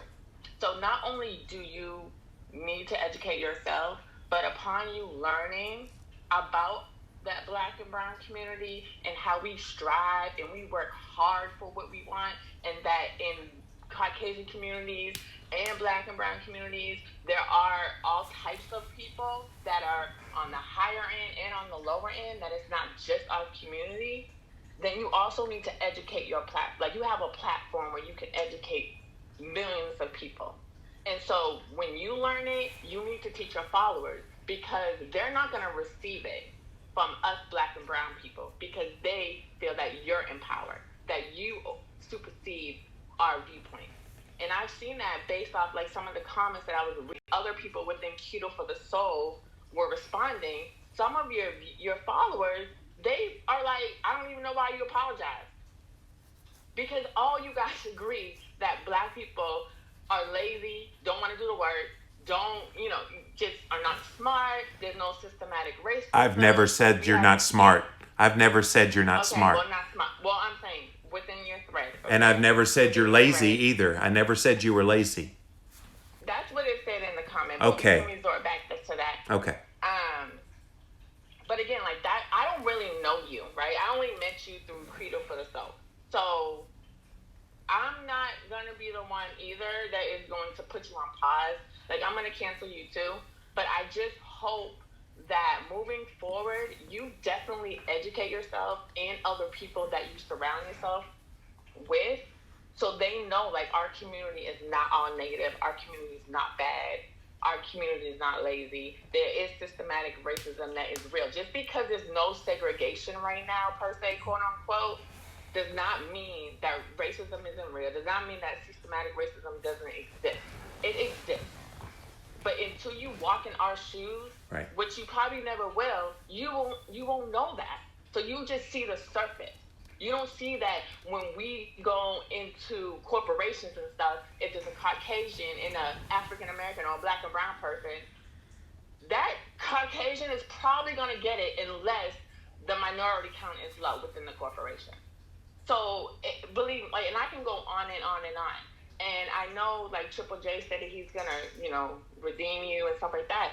But I can't even do that because there's so many Black and brown people that were murdered that their lives can't be redeemed. And they were just innocent or unarmed. So, like, I just really hope, Jimmy, that you get the education you need and you just, whatever you learn, you share to your community. And I wish you the best. And that's all I got to say. Thank you, Tanisha. And again, thank you for coming up on stage. And again, I was hoping someone like yourself would come up and share these things. I did mention earlier the context of the comment, because you said if you made those comments, they must have been what's in your heart. And I did mention earlier, I believe it was Autumn that asked why that comment if you didn't believe it. And so I don't want to get in a tit for tat. What I said was stupid. I've apologized for it, and I get the hurt that it's done. So thank you again for educating me, and I will learn from this and will be a better man. So thank you. All right. You're welcome. Anna, you're up next. I don't know if I can hide my emotion. Listening to people, hearing Rhonda share earlier, I had to get Kleenex because I was crying. I was with my friend a year and a half ago before coronavirus in Omaha with my daughter and my friend, and we were buying shoes, and I kept saying, will you please help her? And she's black. And they didn't help her, and they didn't help her. And finally I said, I'm complaining. Because they couldn't believe that two white women were with a black woman in a flippin' shoe store. For some reason, they couldn't get over that blockage, and that's systemic racism. And you said they need to stop using this bullshit excuse for why they can't get off their asses, work hard for what they want. And that puts it on black people and people of color. And I'm just gonna say, you can't save your ass and your face at the same time. And I'm gonna beg you to not say another word today in response to defend yourself, and just listen. Because your ass is what needs saving, Jimmy. And I'm embarrassed as a white woman, and this is continuing the divisiveness in our country. And as a mother of children, I know what it's like to have a life inside of me and want that life to be safe. And when I hear young mothers talk about their 6-year-old in their car, fearing what I was brought up to believe was something safe and good to see, and go to a police officer. And I know there are children in this country that don't experience those feelings of safety. It makes me sick. It just makes me sick. And I go to church too. And we serve Saturday suppers, and people of all colors and walks of life come to Saturday suppers. Some elderly come, and we're doing it different because of COVID, but they come because they want community and they want companionship. And some come because they need to eat. And some come because they're on the streets. And the first time I helped at my church, I went to walk into a bathroom, and one of the members of my church said, you don't want to use that bathroom. That's their bathroom. And I was sickened as a Christian woman. And I didn't let it lie. I brought it up. That is not the atmosphere or the spirit that Jesus Christ wants me to have when he came to serve and wash feet. I ignored that woman and I walked into that damn bathroom. I can't help that I was born white, and people can't help where they're born on this planet, whether they're born rich, poor, ugly, pretty, white, black, or brown. And I have nothing else to say. Anna, thank you for your raw honesty. I sincerely appreciate that. Vivica, you're up next. Hey Jimmy, hey everybody. So I just want to clarify something. I am just in the room for like maybe 10 minutes, and so I'm just catching on to what happened. I understand it. Jimmy made an inappropriate comment that was like racially biased, and that offended and hurt a lot of different people, especially in our Clubhouse community, which is very diverse. And sorry guys. And you know, we're so lucky and blessed to have this community that can transcend color, gender, age. Like, we can all meet in here. I just want to speak to something that is coming up for me in my heart. And it doesn't really have to do with race, it has to do with humanity. And it is about this country. I was born and raised in Italy. I've been here for 30 years and I still feel like I'm Italian. I come from a very different culture. And so sometimes I still have the ability to see America and the culture in America from the outside a little bit, and at the same time being immersed in it for 30 years. And what I see in this country and what keeps me here doing work is the level of collective trauma that we have.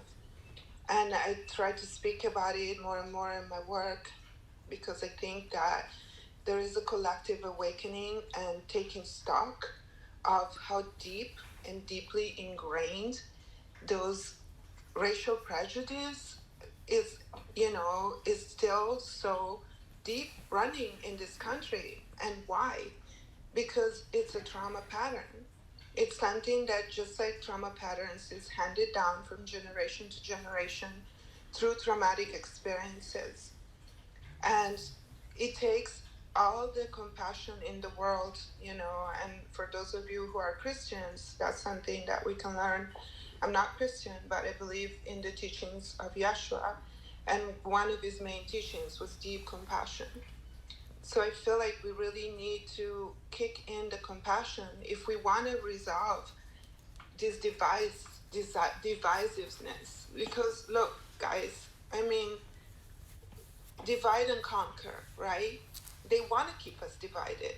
The ones who are in power, who profit from our lives, from our energy, from our money, they want to keep people divided. This is in their agenda. And we're just like playing right into it. And how do you keep people divided?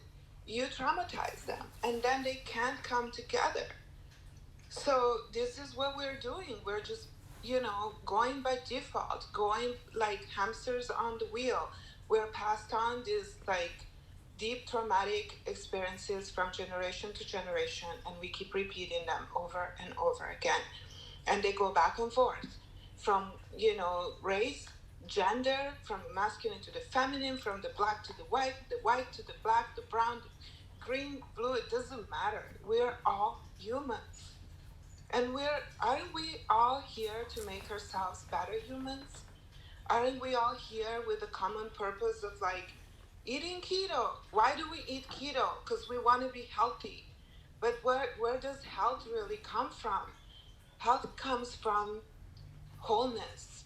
And that is not just the food you put in your mouth, it's the thoughts you put in your mind, it's the emotions you put in your heart.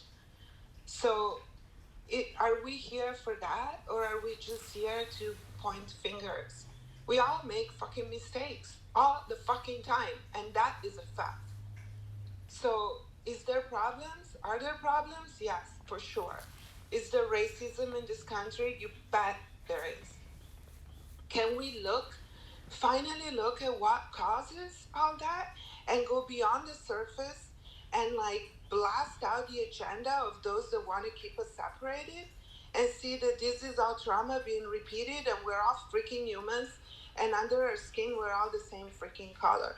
Our hearts are the same color.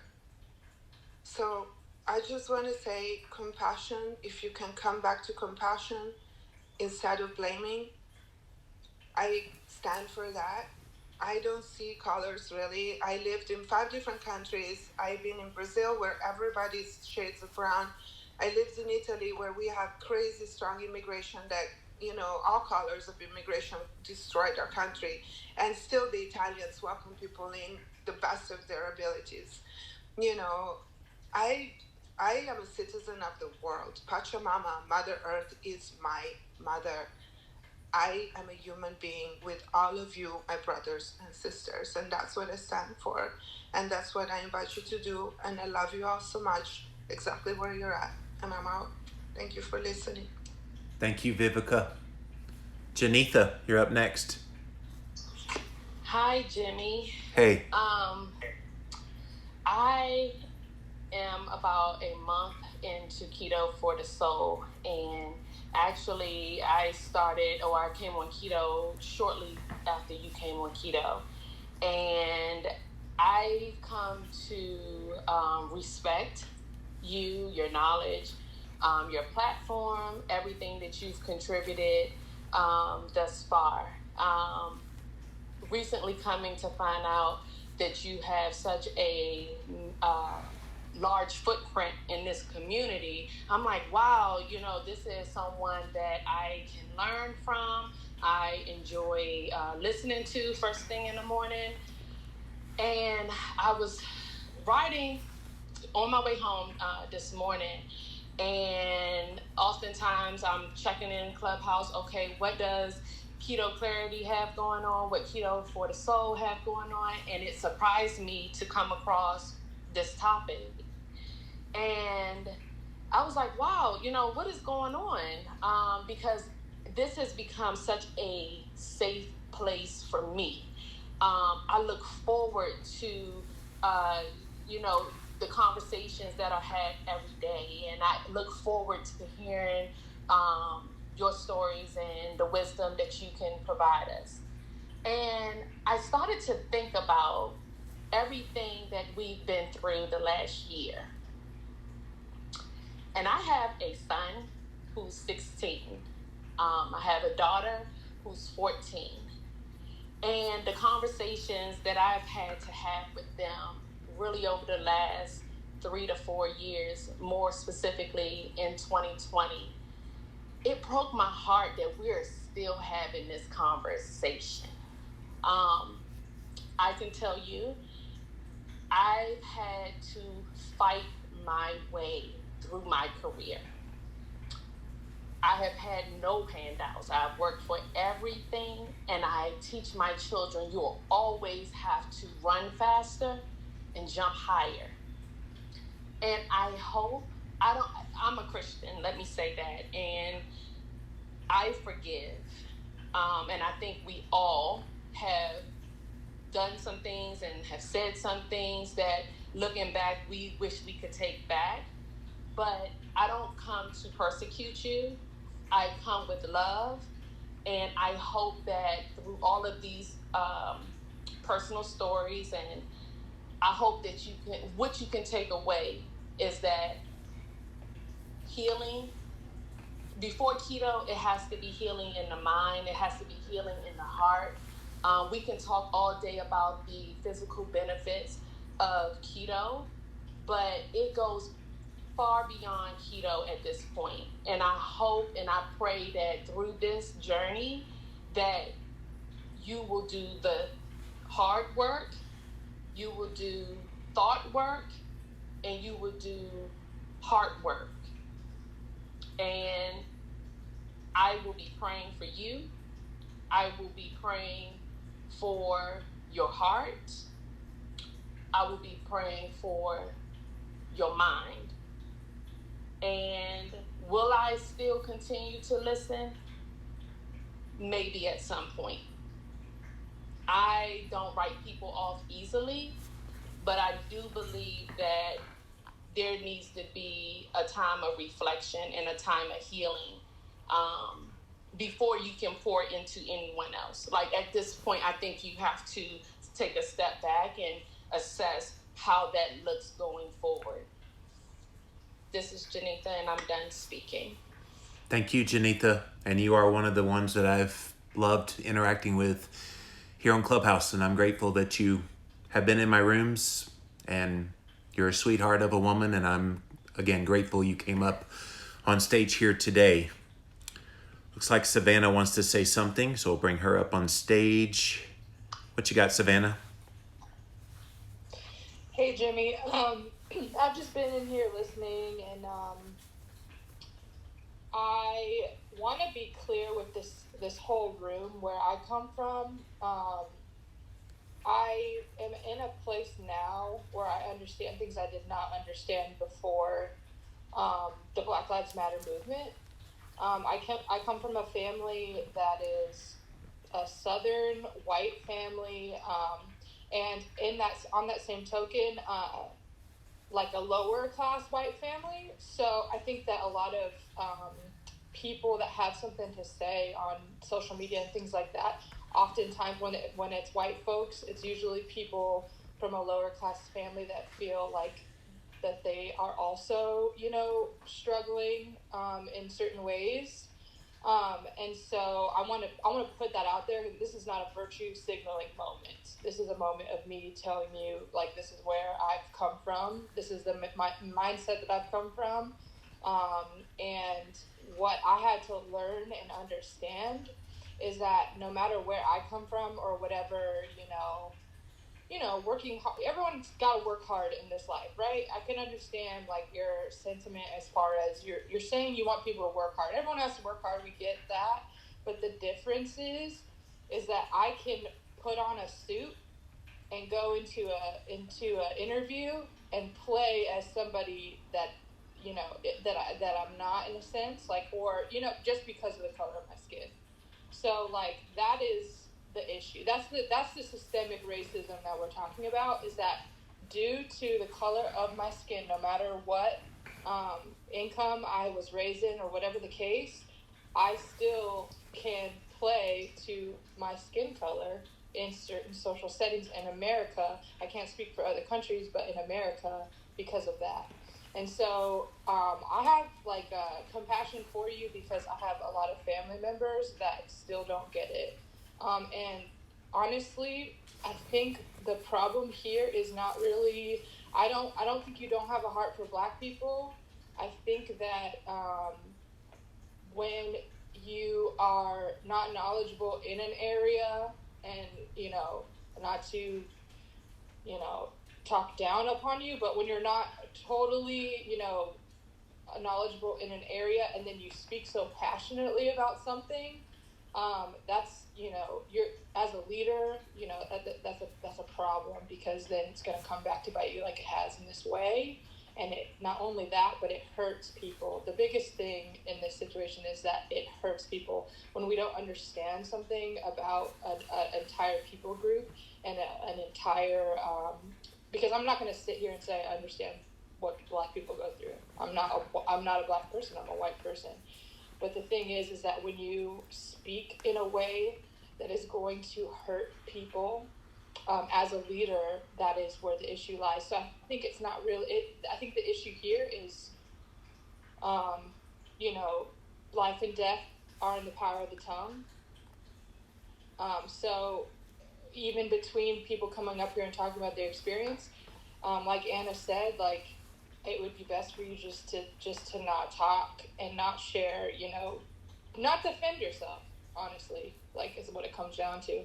But I think that process, I have compassion for you, because I've truly been there, and it might be shocking for people to hear that, but I've been there in the sense of the mentality that I was raised in, because of the family that I was raised in. I had to learn, I had to get out of that. And the difference, I think, between your situation and my situation, Jimmy, is that I didn't speak on it when I didn't know. Like, I didn't speak on it in comments and things like that. So I just would highly encourage you, through this process of learning, to not really speak on it, and just to kind of let your actions show, like Jeanette was saying earlier, let your actions show, and, it will come out. The proof is in the pudding.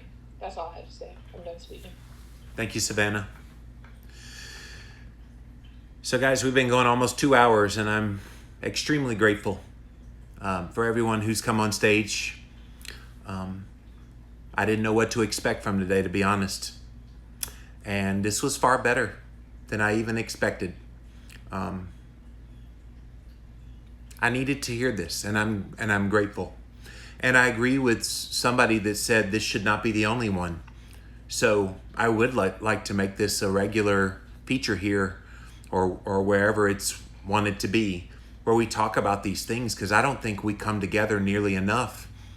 And Clubhouse definitely is the forum where we could come together, talk about these things openly. So if you're interested in being a part of that, I would love to hear from you. If you'll DM me on Instagram. I understand those of you that are putting me on pause for a while, you can't do it yet. I totally understand that.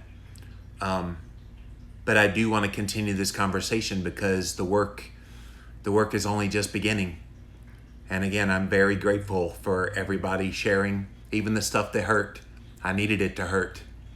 Cuts like a knife, like a surgeon, and we'll all heal back from this. So I'll say it one more time. I'm very sorry for the hurt that I caused anyone who read that comment. And I regret it. And I should have never said it. And I now realize how stupid it was. And so thank you for letting me come here today and talk to you. This was not easy. Still not easy. But it was the right thing to do. So I guess I'll end this. Oh, looks like one more person has raised their hand. Steve's coming up on stage, as is... I'll try to say your name when I get to you. Steve, what you got, brother? Hey, what's up? Hey. Now, I don't know what the comment was. I've just literally just been pinged into the room. But I know that most comments that come racially are out of ignorance. Most of the time, because people have not been... I'm trying to find the right word. Haven't been shown the right way, or haven't been exposed to other cultures. That's really most of the time where ignorance and racism come in.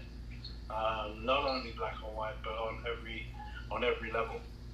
As I say, I don't know what the comments were because I only just arrived into the room. But at the end of the day, the more we learn about each other, the more we understand about each other, the less racism there should be, because we'll understand more about how everybody works. It's a lot of the time, it's because people don't understand, because they've never been exposed to other situations, that they can only live within their own bubble. And so for me, I think to be able to understand people is to be able to actually talk to them, to live in their shoes, to actually be exposed to their point of view as well. So like I say, that's all I wanted to say, but thank you very much for giving me the platform. Thank you, Steve, for your kind comments. All right, I'm going to take a stab at it. Is it Drek? D-Rec. D-Rec, okay. What's up, bud? Yeah, thank you for creating this space. I've been a huge fan of yours. Being paleo and keto has changed my life and saved my life. I've lost over 350 pounds. Woo! Nice. I'm currently director of communications for Warriors in the Garden. We're a collective of activists here in New York City. My perspective when it comes to race relations is super unique. I won't go through it all, but most recently, using my skill set, which has been digital marketing and the tech space, I was educating my comrades within my collective that were fellow activists and protesters as well about the passive monitoring and the active monitoring that can happen at protests, everything from CCTV monitoring to license plate recognition to phone taps to social media monitoring to as well as geofencing that happens at protests to target protesters. In doing so, I ended up being the target of the police, and my apartment was surrounded by over 50 officers. They had drones, sharpshooters, dogs, helicopters above my apartment. They were mentioning things off of my social media. It was chaotic, and I had the wherewithal to go onto Instagram Live, and several thousands of people were watching, and they admitted that they didn't have a warrant. And I just wanted to mention that to bring up the vilification and the demonization that happens to Black bodies consistently. the trauma that Black people have to experience and face. And I'm not sure fully of the comments that you mentioned, but I was definitely taken aback by some of the stories that people have shared and told. And I think if you really are sorry and there's really a level of accountability, I don't think it would have been on a one-by-one,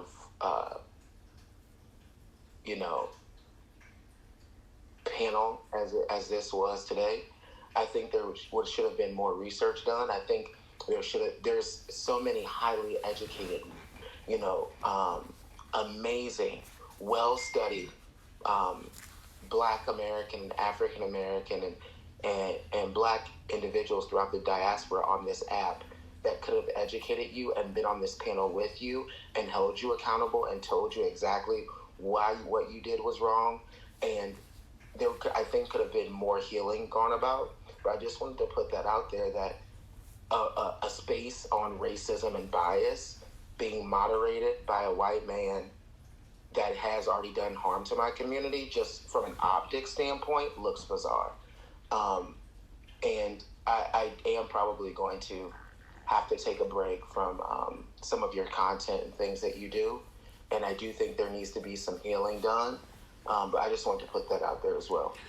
Thank you, D-Rec. And I certainly wanted to have a panel up here with me that was from the Black and brown community. And quite frankly, nobody wanted to do that, which is why I did it the way I did. I'm sorry it's bizarre, but I didn't know any other way but to just come up here, open myself up for whatever was going to come. And so I do think healing has come today from this, even if it was less than ideal. I am doing that work, just so you know.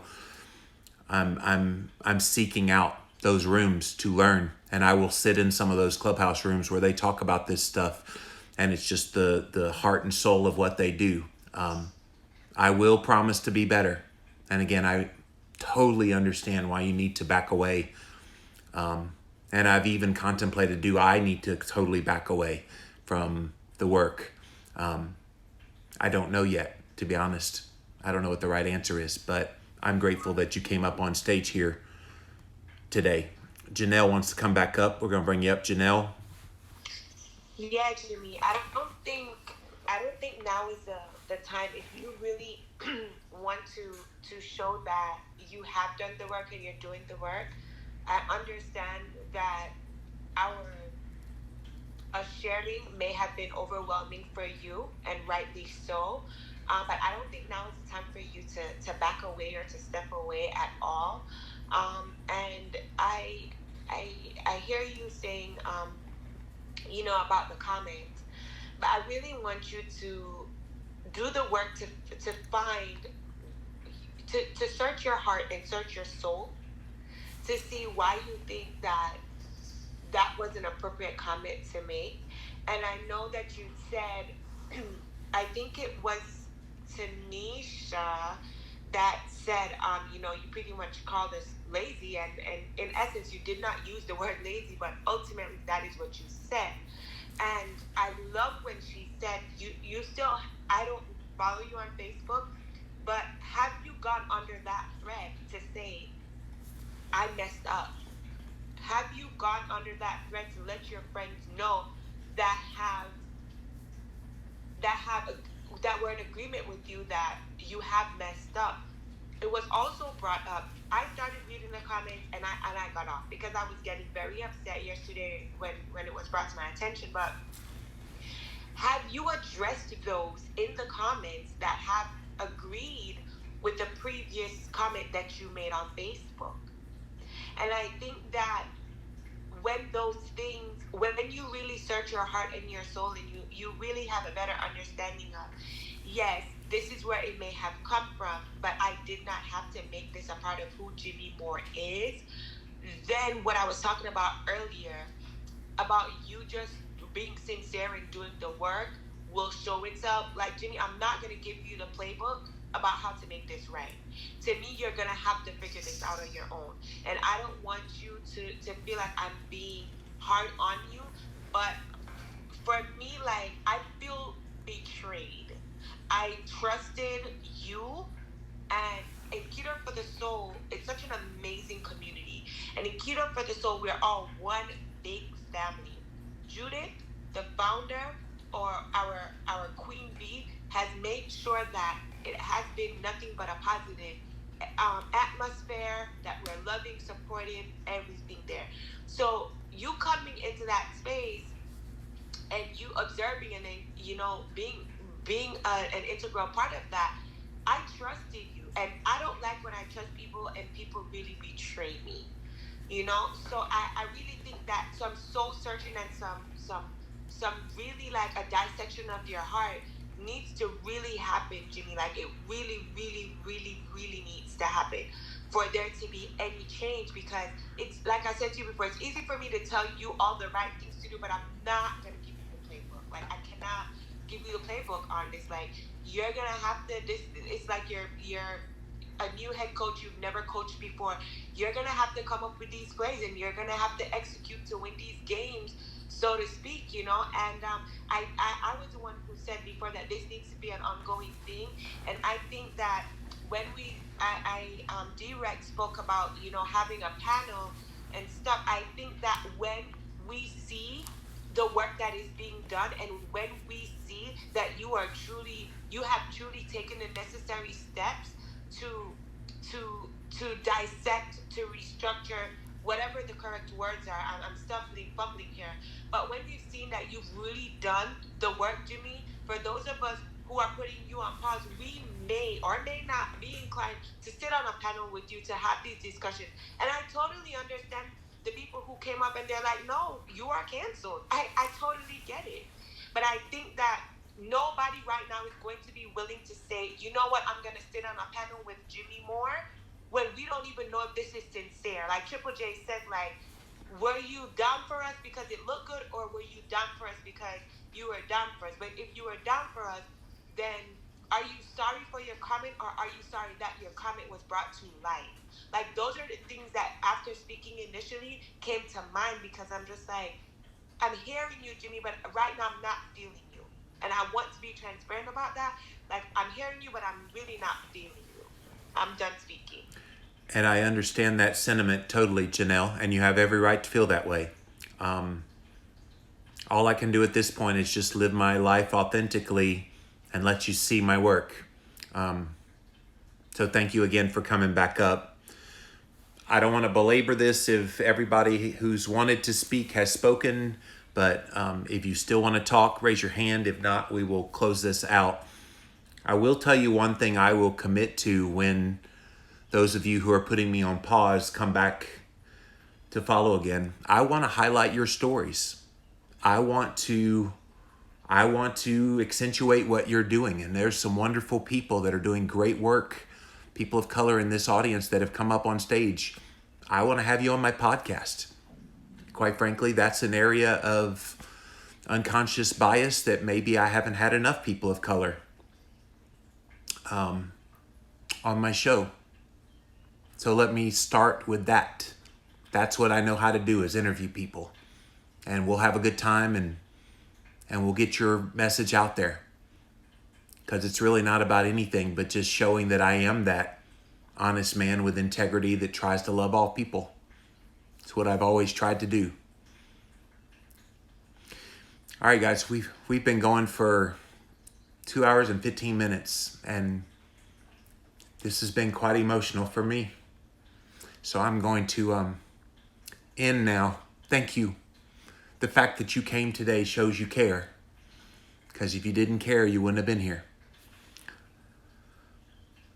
Tiara wants to come up. I didn't mean to close it out, Tiara. If you have something to say, come on up and we'll get you on stage. What you got for me, Tiara? Good morning, Jenny. I just wanted to say, honestly, when it started, we saw your message, and I just want to say this, that I'm really upset about it, really, because, and I'm going to start saying it because when I first saw you, I was really inspired by you. And then my friend Stephanie, which is a keto coach, she started keto because of your book, and she was so excited that you were on Clubhouse. and wanted to be like in your space and learn from you. So I'm speaking on both of us that we are really just amazed and upset by the comment. And I'm going to say hold on, babe. Don't let mommy be with you in 1 minute. I will say that I went to an all-white school. My mom put me in all-white school because she felt like it was the best. I have experienced so much racism in my life. Walking to school, trying to get my book bags, a white man saying, "Go back to the hood, nigger." Just so many things that I've experienced. Always being the only black girl in the all-white office. Having people put comments in their special DMs about me being colored. And so it really cuts deep with me because above all of that, I always try to strive. My mom always taught me to strive and be the best I could be. I work a full-time job. I run a full-time business. I'm a full-time mom. I'm a full-time wife. It's nothing lazy about my life at all. So when I see and read comments about that directly affects me and my people, I just get so upset. And I really do hope that you learn from this. I know we both are putting you on pause, me and Stephanie. And baby, when we come back, it'll be better for you. Or you'll really have some kind of realization on how hurtful your comment is to people like us that really, really respected you. You know what I'm saying? And that's really all I had to say. Is just that I've been so mad. I had to calm down to speak, but I really wanted you to understand that this doesn't just start. This hasn't come from you, but when it is brought back to someone who always have experienced some kind of racism, and just it's like, will they ever learn that we are the same as them? Like, we work hard, we have families, we strive for goals. We are not given the same opportunities because of color, because of this. And it's really crazy. So I'm going to back off now because I'm about to start getting really emotional. But I really thank you for having this space so that we can speak. And everybody else have a wonderful day. Tiara, thank you so much. And I'm grateful that you could bring your emotions under control enough to share.